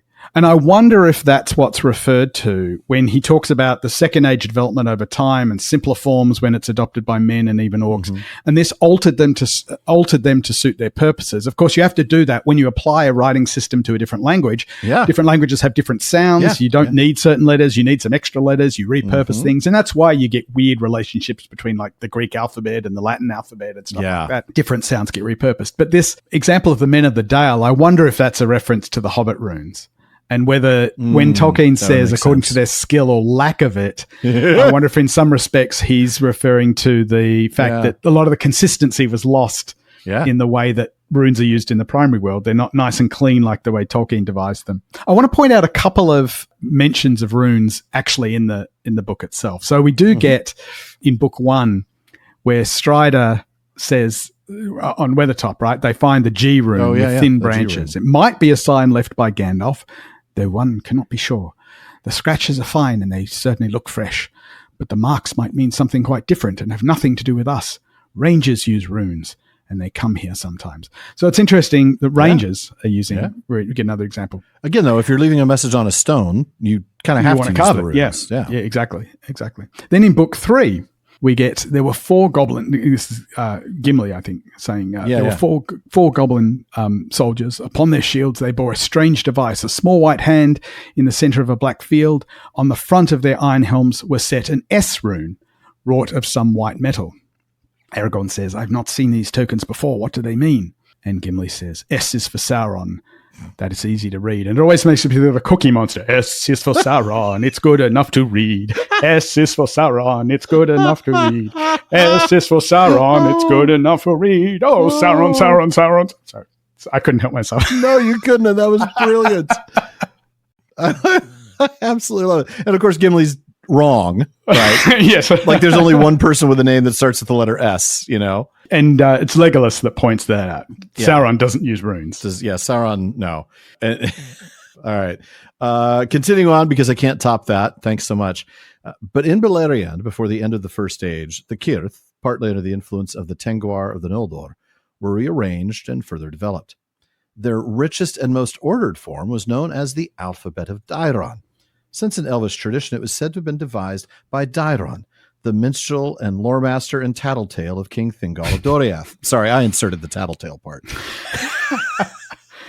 That's not in the text. Among the Eldar, the alphabet of Daeron did not develop true cursive forms, since for writing the elves adopted the Fëanorian letters. The elves of the West, indeed, for the most part, gave up the use of runes altogether. In the country of Eregion, however, the alphabet of Daeron was maintained in use and passed thence to Moria, where it became the alphabet most favored by the dwarves. It remained ever after in use among them and passed with them to the north. Hence, in later times, it was often called Angerthas Moria, or the long rune rows of Moria. As with their speech, the dwarves made use of such scripts as were current, and many wrote the Fëanorian letters skillfully, but for their own tongue they adhered to the Cirth and developed written pen forms from them. So interesting. So they did actually write. They wrote, but they never developed their own written language. Mm-hmm. They developed their own language, but they never developed their own writing. They borrowed writing to represent their language. Yeah. That's interesting. Yeah, it is. It is.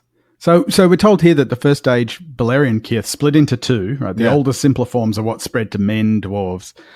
But then among the elves, under the influence of the Tengwar, a different arrangement emerged, and that's the alphabet of Dairon. But then the elves continued to have the Tengwar as their main writing system. They had the runes for carving, and they eventually passed out of usage by the elves, except in Eregion, and that's how the dwarves came to learn. Which makes sense, as close as they were to exactly. And so it was used in Moria then, but then we're told spread among other dwarves as well, which makes sense. Well, you think about when the dwarves fled Moria and moved north, then they were closer to some of the other dwarves, so it would have eventually found its way, because obviously they didn't have a writing system of their own. So this is how you get messages to people now. Yeah, exactly. Fascinating with that. So interestingly, we're told Ungathas Moria means the long rune rows of Moria. And I just want to point out the Girthas, or actually the girth part in Ungathas, is actually just the Kurth. Yeah. With that initial modification, just like we saw that Perian becomes Fëanor. Similar things going on here, that Kurth, which means rune, gets that AS ending, which gives us a rune row. Mm-hmm. Like a plural. Ungirthas is a long rune row. Because An is long, right? Exactly. Like Anduin. Exactly. Yes. Yeah. Exactly. The long river. Yep. The great river. Exactly. I love the fact that we're told that the dwarves could write Fëanorian letters, many of them skillfully.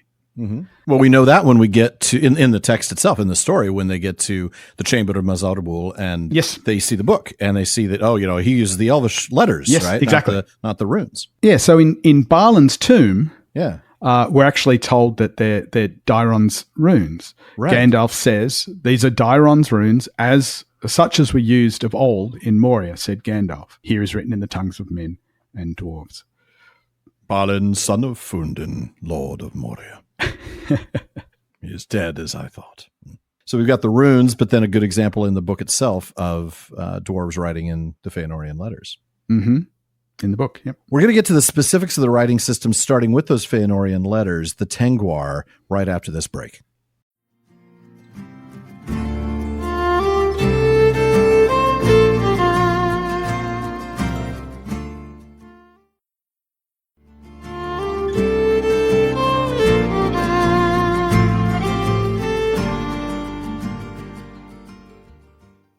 Folks, if you're enjoying the PPP, please consider supporting the show by joining the Fellowship of the Podcast. It's what gives me the time and resources to work on making this show the best that it can be.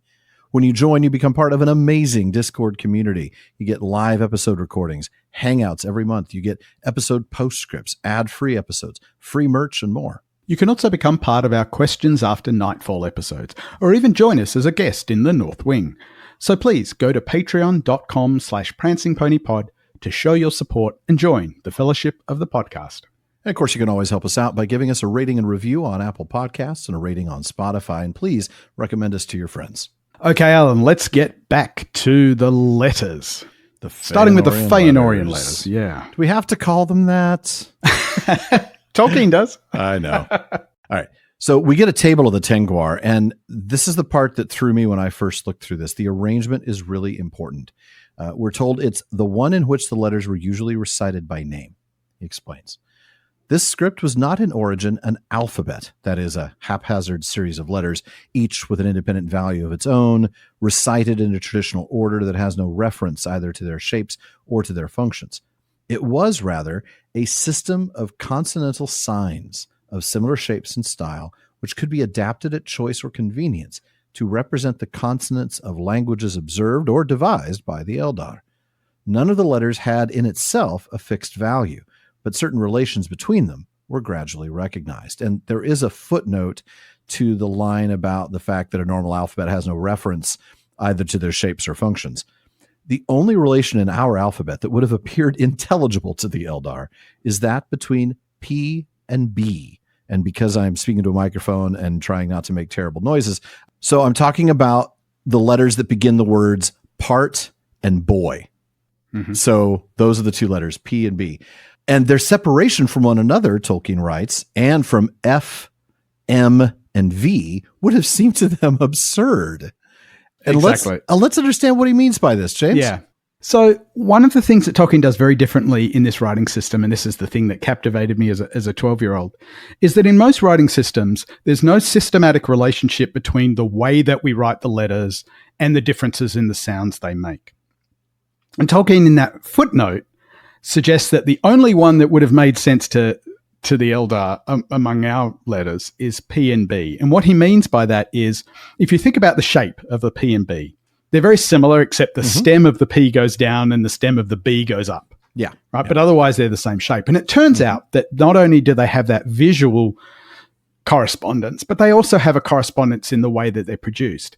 Yeah. P and B differ only in whether the vocal cords vibrate. The position of the tongue, the position of the lips is identical in those two sounds. And so there's a nice relationship. They're just the unvoiced and voiced version of the same sound. And the way they're written in our alphabet, they look very similar. There's just a downward stem versus an upward stem. And so the elves would kind of go, oh, that makes sense. You put the stem down if it's unvoiced and you put the stem up if it's voiced.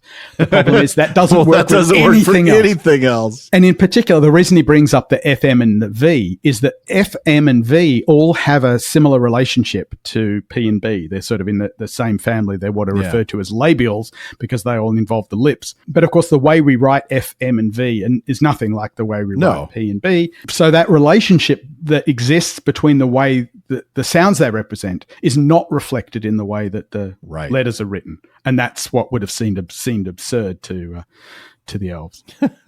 I think a lot of things would have seemed absurd to the elves.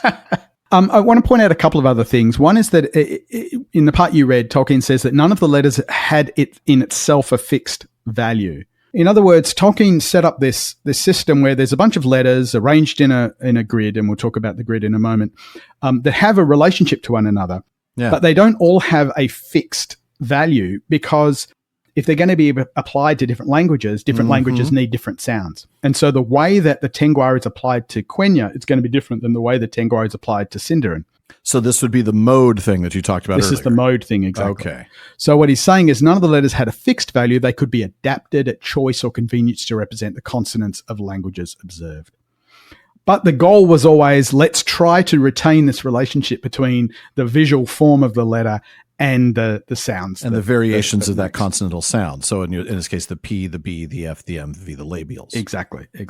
So the primary Tengwar are arranged in a grid of 4 columns and 6 rows. And we're told that the columns are called series or temar, and the rows are called grades or tieler. Here's a word that's got the TY that maybe Gondorians or something would say chella, but tieler.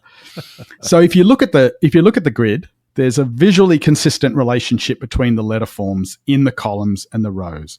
Now, there are some additional letters we're told about, and there's some diacritics. It's a little called the tektar that are used for vowels. We're not going to go into a ton of details because I think it's too difficult to talk about those. Yeah, because it's a visual thing, and it's really hard for us. But we will try to talk a little bit about the grid. We will. And if you do have a copy of Appendix E handy, even in an electronic copy, you might want to open it to the table of Tengwar and follow along. I think you'll find this very interesting. So we're told, first off, that the primary letters were each formed of a telko, that's a stem, and a luva, which is the bow. Now, if you look at the rows or grades, right, the second row is the same as the first, but it's got the bow doubled. The third row is the same as the first, but with a raised stem. Fourth row is the same as the third, but with the bow doubled. So you can kind of see the pattern and see the structure. If you look at the columns, right, the second column or series is the same as the first, but the bows have been closed. The bow or bows, because depending on the row, right? The third column is the same as the first, but flipped vertically. And then the fourth column is the same as the third with the bow closed. It's logical. It's laid out intelligently. Exactly. But this is, of course, just talking about visual relationships. We haven't said anything at all. There's nothing about sounds. This doesn't tell you anything. This is a neat pattern. You can almost imagine this being one of those logic puzzles or an IQ test or something where it's saying, what's the missing shape here? And you work out, well, it's in this column in this row, so it must have therefore it's been 2 flipped bows or it's got a bow. Yeah, exactly. Exactly. But we then do get a description of how this is mapped in general to pronunciation. There's going to be differences from language to language, but we're told in general. The theoretic freedom of application had in the Third Age been modified by custom to this extent that Series 1 was generally applied to the dental or T series, tincotema, and 2 to the labials or P series, parmatema. The application of Series 3 and 4 varied according to the requirements of different languages. So these are the first and second columns, not the first and second rows, because just a reminder, folks, the series are the columns. So look up top, you'll see like the Roman numeral 1 and 2. That's what James is talking about here. So that left-hand column is the dental series or T series. Exactly. And the P series is the second column. Is the second one, yeah. So the T series or dental, that's the dentals are where you basically place your tongue at the back of or on the teeth. And that's how you get sounds like TD, THDH. So T, D, Th, the. Okay. They're all called dentals. And the only difference is the voicing in that case, right? Yes, and there's a slight difference in the position. Position. Yeah. So, T and D are also. I can briefly explain this. That T and D are plosives, where you stop the air completely and then release it, whereas the TH and the DH, the and th and the, are spirants. So you can actually continue the sound. They're sometimes more modernly probably called fricatives, but Tolkien refers to them as spirants. So there's a difference between plosives or stops on the one hand and spirants or fricatives on the other. The stops are where you stop the sound and release it in a burst. The fricatives or spirants are when you kind of just cause friction in the airflow, but you can continue it. So T and D, you can't continually say a T or D, but you can continually say a th or th, right? Yeah. That's the difference. But if you wanted to annoy people, you could, yes. Exactly. You can imagine like a 6-year-old going around. Yeah. I'm just extending the fricative, Dad.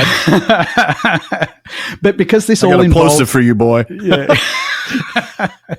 So in the dental series, that's all happening around the teeth, basically. Hence the name dental, or the T series, or what does he call it? The tincotema. Tincotema. And I love how it's tincotema, whereas the P series is parmatema. Parmatema. And it turns out these are actually the sounds of the letters. We'll get to the sounds of the letters in a moment because that gives us a whole bunch of new glosses. Oh, wonderful.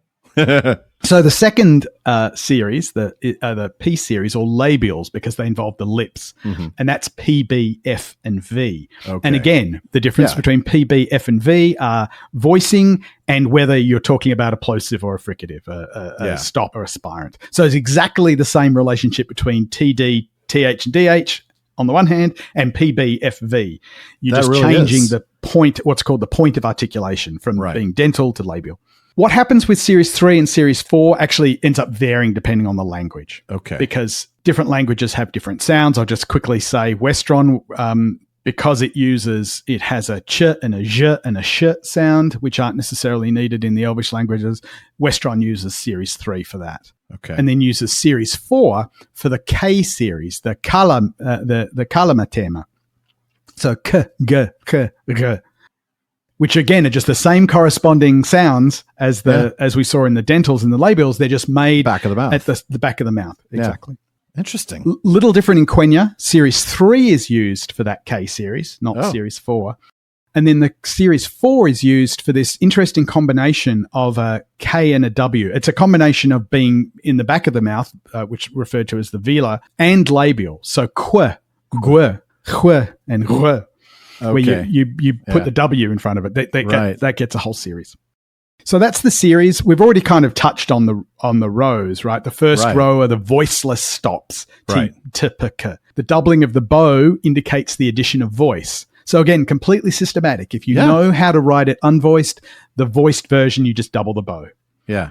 And similarly, raising of the stem indicates that the consonant becomes a spirant. So the way you turn something from plosive to the spirant, or a stop to the fricative, you just raise the stem. And so that takes you from a T to a F, or a P to a F, or a K to a H. And then, of course, if you both raise the stem and double the bow, you get a voiced spirant. So that gives us the or V or G. So completely consistent at least within that grid. I love that. I love how that approach is. I mean, it's still confusing to me, but I like it. Then there's this note about some changes made for Quenya, because in Quenya, isolated D, B, and G are rare and instead are normally just found in the combinations, right? ND, MB, and NG. So in those cases, the grade 2 letters, that's the second row, are actually used for these combinations. In other words, in Quenya, ND, MB, and NG are written as single letters, right? Only in English, when it's translated into or represented using English letters, that it has to be written with the two. Similarly, grade 4 letters are used for other combinations, the NT, MP, and NK. And then this is what we read here. The vowels were in many modes represented by tektar, usually set above a consonantal letter. In languages such as Quenya, in which most words ended in a vowel, the tekta was placed above the preceding consonant. In those such as Sindarin, in which most words ended in a consonant, it was placed above the following consonant. Wow, that could be tricky then. Because so you're reading the vowel, your vowel reading is going to depend on whether you're reading Sindarin or Quenya because of the way of where it's placed in the where the dots are. The 3 dots, most usual in formal writing for A, were variously written in quicker styles, a form like a circumflex being often employed. The single dot and the acute accent were frequently used for I and E, but in some modes for E and I. The curls were used for O and U. In the ring inscription, the curl open to the right is used for U, but on the title page, this stands for O, and the curl open to the left for U. The curl to the right was favored, and the application depended on the language concerned. In the Black speech, O was rare. Yeah, so it seems these weird variations, like sometimes it's E and I, sometimes it's I and E, sometimes it's O and U, sometimes it's U and O. That's largely to do with what letters are most helpful to have, or most sounds are useful to have in the language. Although I sometimes wonder if it's also Tolkien explaining inconsistencies. Yeah, I know. I think he's often retconning his own, like, oops, I did this. Exactly. So why did I do it this way? Well, let me come up with a good reason why. Exactly. We're told that the Westgate inscription, the Doors of Durin, that inscription is a little different in that the vowels each get their own letter. So it's instead of just the tektar, the dots in front, they actually get full letters for the vowels. And Frodo says, though I thought I knew the elf letters, but I cannot read these. And I wonder if that's the reason. We're not explicitly told that's the reason, but it's interesting that Frodo has struggled with the way those. Well, he wouldn't recognize the vowel letters because the vowel letters aren't used. It was a much older form. Although, of course, one theory is that Celebrimbor just had bad handwriting. Anyway, Tolkien continues, there was, of course, no mode for the representation of English. No. One adequate phonetically could be devised for the Fëanorian system. The brief example on the title page does not attempt to exhibit this. It is rather an example of what a man of Gondor might have produced, hesitating between the values of the letters familiar in his mode and the traditional spelling of English. Which, again, I think is Tolkien just kind of hedging for some inconsistencies in the way that the title pages were written. Of course. And of course, people have, figured out how to represent English in Tengwar. I mean, that's Tolkien fans all over the world have played around with English as represented by Tengwar. And you've probably seen Tengwar tattoos that are actually Tengwar as English. Instead of Tengwar representing Quenya or Sindarin. Well, that's the thing. When you see Tengwar, it's incorrect to say that it's an Elvish language. It doesn't say anything about the language. It's an Elvish lettering system that may be applied to English or any other language. Right. And I just want to make a point about that being applied to any language. One of the amazing things, some of you may be familiar with the translations of The Hobbit that Michael Everson publishes, his company Evertype, that does The Hobbit in a variety of different lesser-known languages. But one of the things he does, which amazed me when I found this out, is he reproduces the illustrations from The Hobbit as well, including in that picture by Tolkien of Smaug on the gold and Bilbo invisible. There is actually a little bit of Tengwar. Oh, is there? On the urn. Oh. And there's a little curse, and it's signed by TH and TH. It's amazing to think that was a bit of Tengwar we got in 1937, and people wouldn't have known what on earth that was until 54, 55. But when he gets translated the various versions of The Hobbit, he also translates the words on the urn. So if he's doing a Cornish version or a Scottish Gaelic version of The Hobbit, he wants the writing on the urn to be in Scottish Gaelic, which means he has to work out the mode. Oh my goodness, yes, for Tengwar for the entire language. For that language. So he's done an amazing job of actually developing Tengwar modes for all these obscure languages. Yeah. Wow, that's wild. Okay, Alan, tell us about the history of the Cirth. All right, and this will be quick because we are definitely running short on time. The Cirthos Dairon was originally devised to represent the sounds of Sindarin only. The extension, of course it was, because Daeron was a minstrel for Thingol. Exactly. And Thingol doesn't give a anything about Quenya. The extension and elaboration of this Cirithas was called in its older form the Angerithus Daeron, since the additions to the old Cirith and their reorganization was attributed to Daeron. The principal additions were actually most probably inventions of the Noldor of Eregion, since they were used for the representation of sounds not found in Sindarin. In the rearrangement of the Angerithus, the following principles are observable, evidently inspired by the Fëanorian system. 1. Adding a stroke to a branch added voice.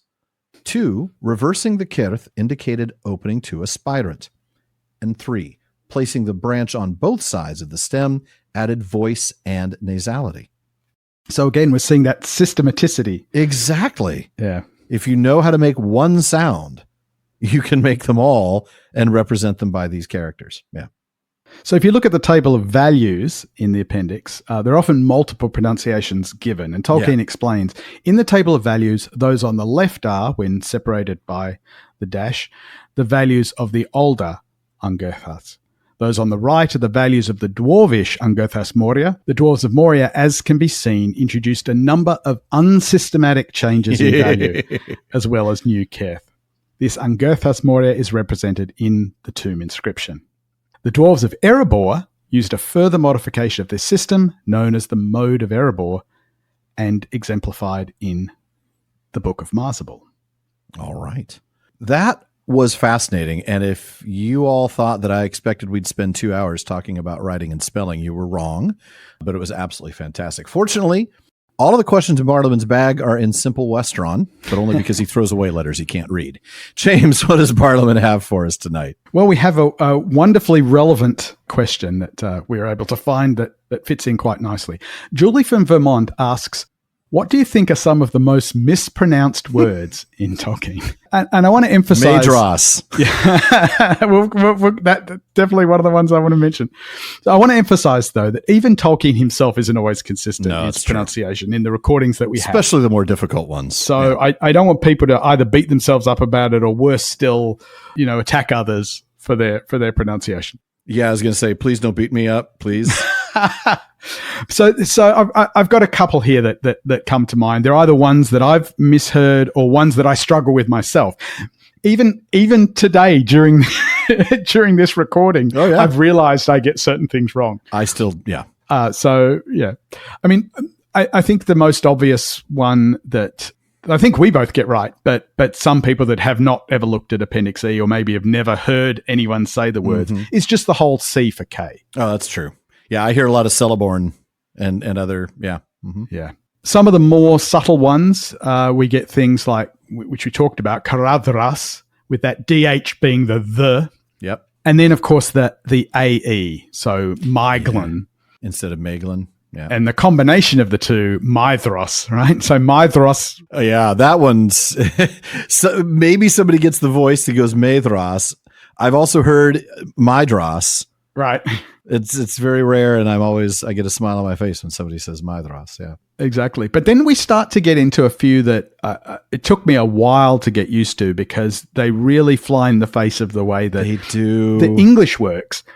And one of them is that whole series of names with A sounds in them. Yeah. In English, we have this at sound, which does not exist in the Elvish languages. There is no at sound. No. But we frequently say Aragorn, Faramir, Galadriel. Yeah. None of those vowel sounds are English. It really should be. No. Elvish.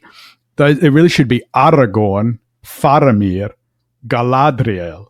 And it's easier for me when I do Galadriel's name because it's an Elvish name. I know these are all Elvish names, but it's the name of an elf, literally. Right. For some reason, because they're guys, they're just men. Aragorn. Right. It's hard for me to say Aragorn, especially when it's in the initial position. Yeah. With Faramir, it's a little easier because it's not in the initial position. Mm-hmm. I don't know why starting an A word with an ah sound is so alien to me, but it is. Yeah.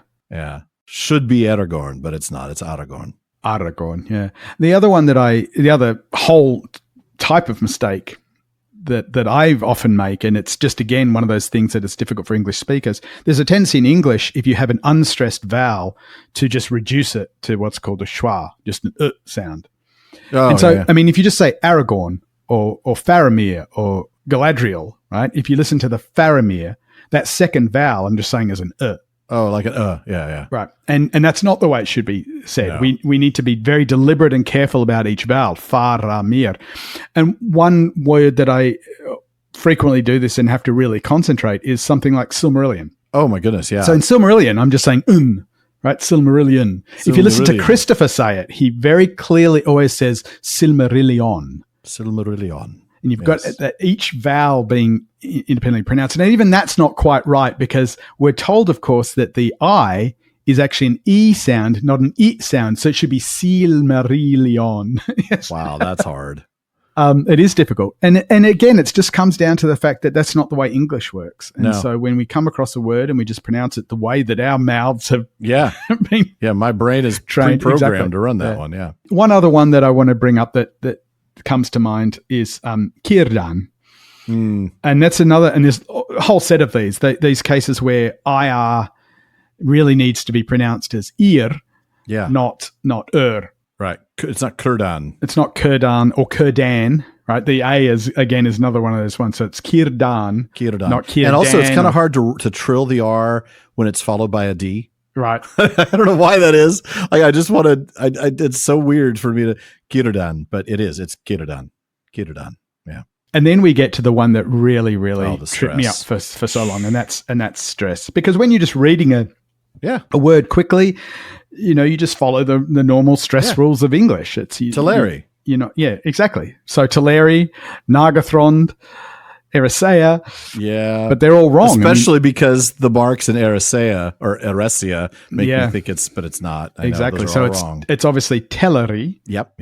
Teleri. But one that I honestly, it was at Westmoot that I heard it said Nargothrond.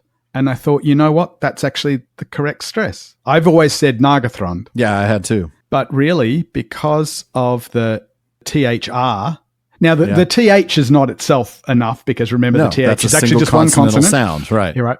But because it's a TH and then an R, it's Nargothrond. So that's one I'm going to have to train myself on. I'm going to really have to work hard on that one. What are some other examples you can think of? And any like audio books as well? I mean, my first thought, of course, is going to be Taniquetil, right? The one that I pronounced Taniquetil wrong for so long, and it was because the audiobook pronounced it that way with the emphasis on the penult as opposed to the antepenult. So it was they were saying Taniquetil instead of Taniquetil. But he did the same thing with Iluvatar's name. Where it was Iluvatar. Now, I've never mispronounced that one, I don't think. But that's because I used to, once again, look at the stress mark. But it's not it just in that case emphasizes the vowel length, which in turn means that's the syllable. Right. But for me, the biggest struggle has always been, other than stress, has always been sounds that aren't native to English, specifically American English. So the sounds like KH, that are supposed to sound like the German, or the CH that are supposed to sound like the German CH, like Bach, as opposed to church or something. Right. Those are hard. Narn ich hin huren is really difficult. Any sound that's not native to American English has always been hard for me in learning any language. It's always been the stumbling point. The other thing for me, and this is more of diphthong versus individual vowels, was the names of the dwarves. I used to think that it was Gloin. But it was Glowin. Yeah. Very, very common. I think most people still think of these names as being diphthongal. So what's interesting about that one is, of course, that pronunciation wasn't discussed in this appendix at all, because you have to look at the Old Norse pronunciation for those. Yeah. And you're right. That's not something that we get here. I'd forgotten about that. But still, it is a very common thing and to it's just have to retrain. But stress is the hardest one for me. Yeah. And sometimes I find myself having to count syllables and look and see, is that a double consonant? Is that a long vowel? Well, the one that I had to change my mind about as we were recording this episode was the Angurthas. The Angurthas. In fact, if you go back and listen to this episode, which I encourage everyone to do, I started off saying Angurthas, and then I heard you say Angurthas, and I'm like, you know what? That's actually the correct stress. So I changed to Angurthas during the episode. It's a single consonantal sound, the TH. No, but the R. You've got the R and the TH, so it's stressed. Yeah. Yeah, you think of it that way, but it's the R and the TH because it's a multiple. Yeah. Man, that is interesting. Even after 40 years of being in love with Appendix E, I still make mistakes and learn something new every day. Well, and that's the thing, folks. If you're going to get a takeaway from this, it's don't be hard on yourself. Don't be hard on others. It is tricky. But have fun with it. Have fun. Do it for the fun of it. Right? And roll your R's. Roll your R's. That's the solution to roll all of your R's. No, you know what the hardest part actually is when I'm reading the book aloud. I've gotten better at trilling the R's. Mm-hmm. So, Aragorn or Galadriel. But then it might be Galadriel replied, and I'll have a tendency to say replied. Oh, yeah, definitely. Wait a minute. I don't trill that R. Definitely. And that's the tricky part, is sometimes going from the Cinder and Urquenya names to English and forgetting to not trill. I was like, wait a minute. To turn off Elvish mode. Want to turn that on to a trill. Exactly. Oh, man. That was a lot of fun, though, folks. That does wrap it up, though, for another episode of the Prancing Pony Podcast.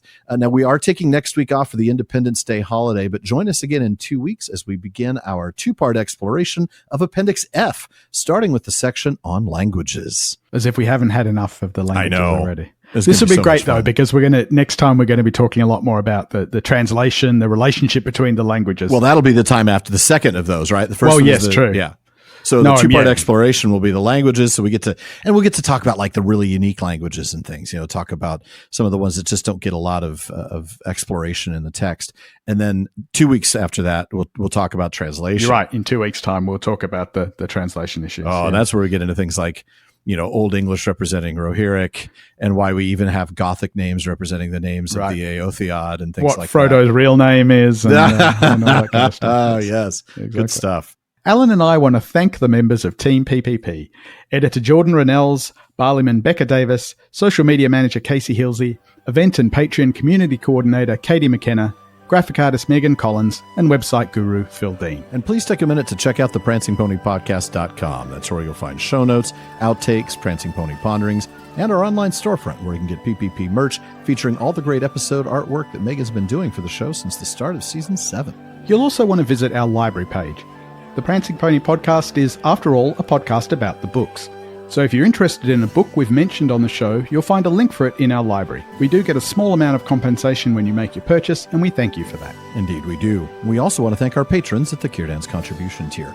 I'll start with DeMay in Alaska, Chad in Texas, Lance in New Jersey, Joseph in Michigan, Kathy from North Carolina, Carlos in California, Brian in the UK, Jerry from Washington, Joe in Washington, Erwin from the Netherlands, Ben in Minnesota, Anthony in Texas, Zaksu in Illinois, Sarah in New Jersey, Joshua in Massachusetts, Lucy in Texas, Keith in Alabama, Erica in Texas, Vivian in California, and James in Massachusetts. There's also Anne in Kentucky, Sean in New Jersey, Mason in California, Maureen from Massachusetts, Olivia in London, Robert in Arizona, Nick in Wisconsin, Lewis in South Carolina, Thomas in Germany, Craig in California, Bailey in Texas, Kevin in Massachusetts, Julie in Washington, Bruce in California, Joe in Maryland, Nathan in Arizona, Kevin in Pennsylvania, Tom in Pennsylvania, and Jeff in Michigan. Thank you all so very much for your support. Indeed, thank you. Now make sure you don't miss any episodes of the Prancing Pony Podcast. Subscribe now through Spotify, Apple Podcasts, Amazon Music, or your favorite podcast app. And one last thing as always, don't forget to send your thoughts, comments, and most of all, your most hilarious mispronunciations to Parliament at theprancingponypodcast.com. And if you want your voice literally heard, well, just send us audio of your question. Visit podinbox.com/prancingponypod and record your question for us. Please be sure to still email the question to Barliman, though. That's right. Now, even though Barliman's been a lot more reliable, there is still a lot of mail to sort through. We'll get to you just as soon as we can. As always, though, this has been far too short a time to spend amongst such excellent and admirable listeners. But until next time, may you rekindle hearts in a world that grows chill.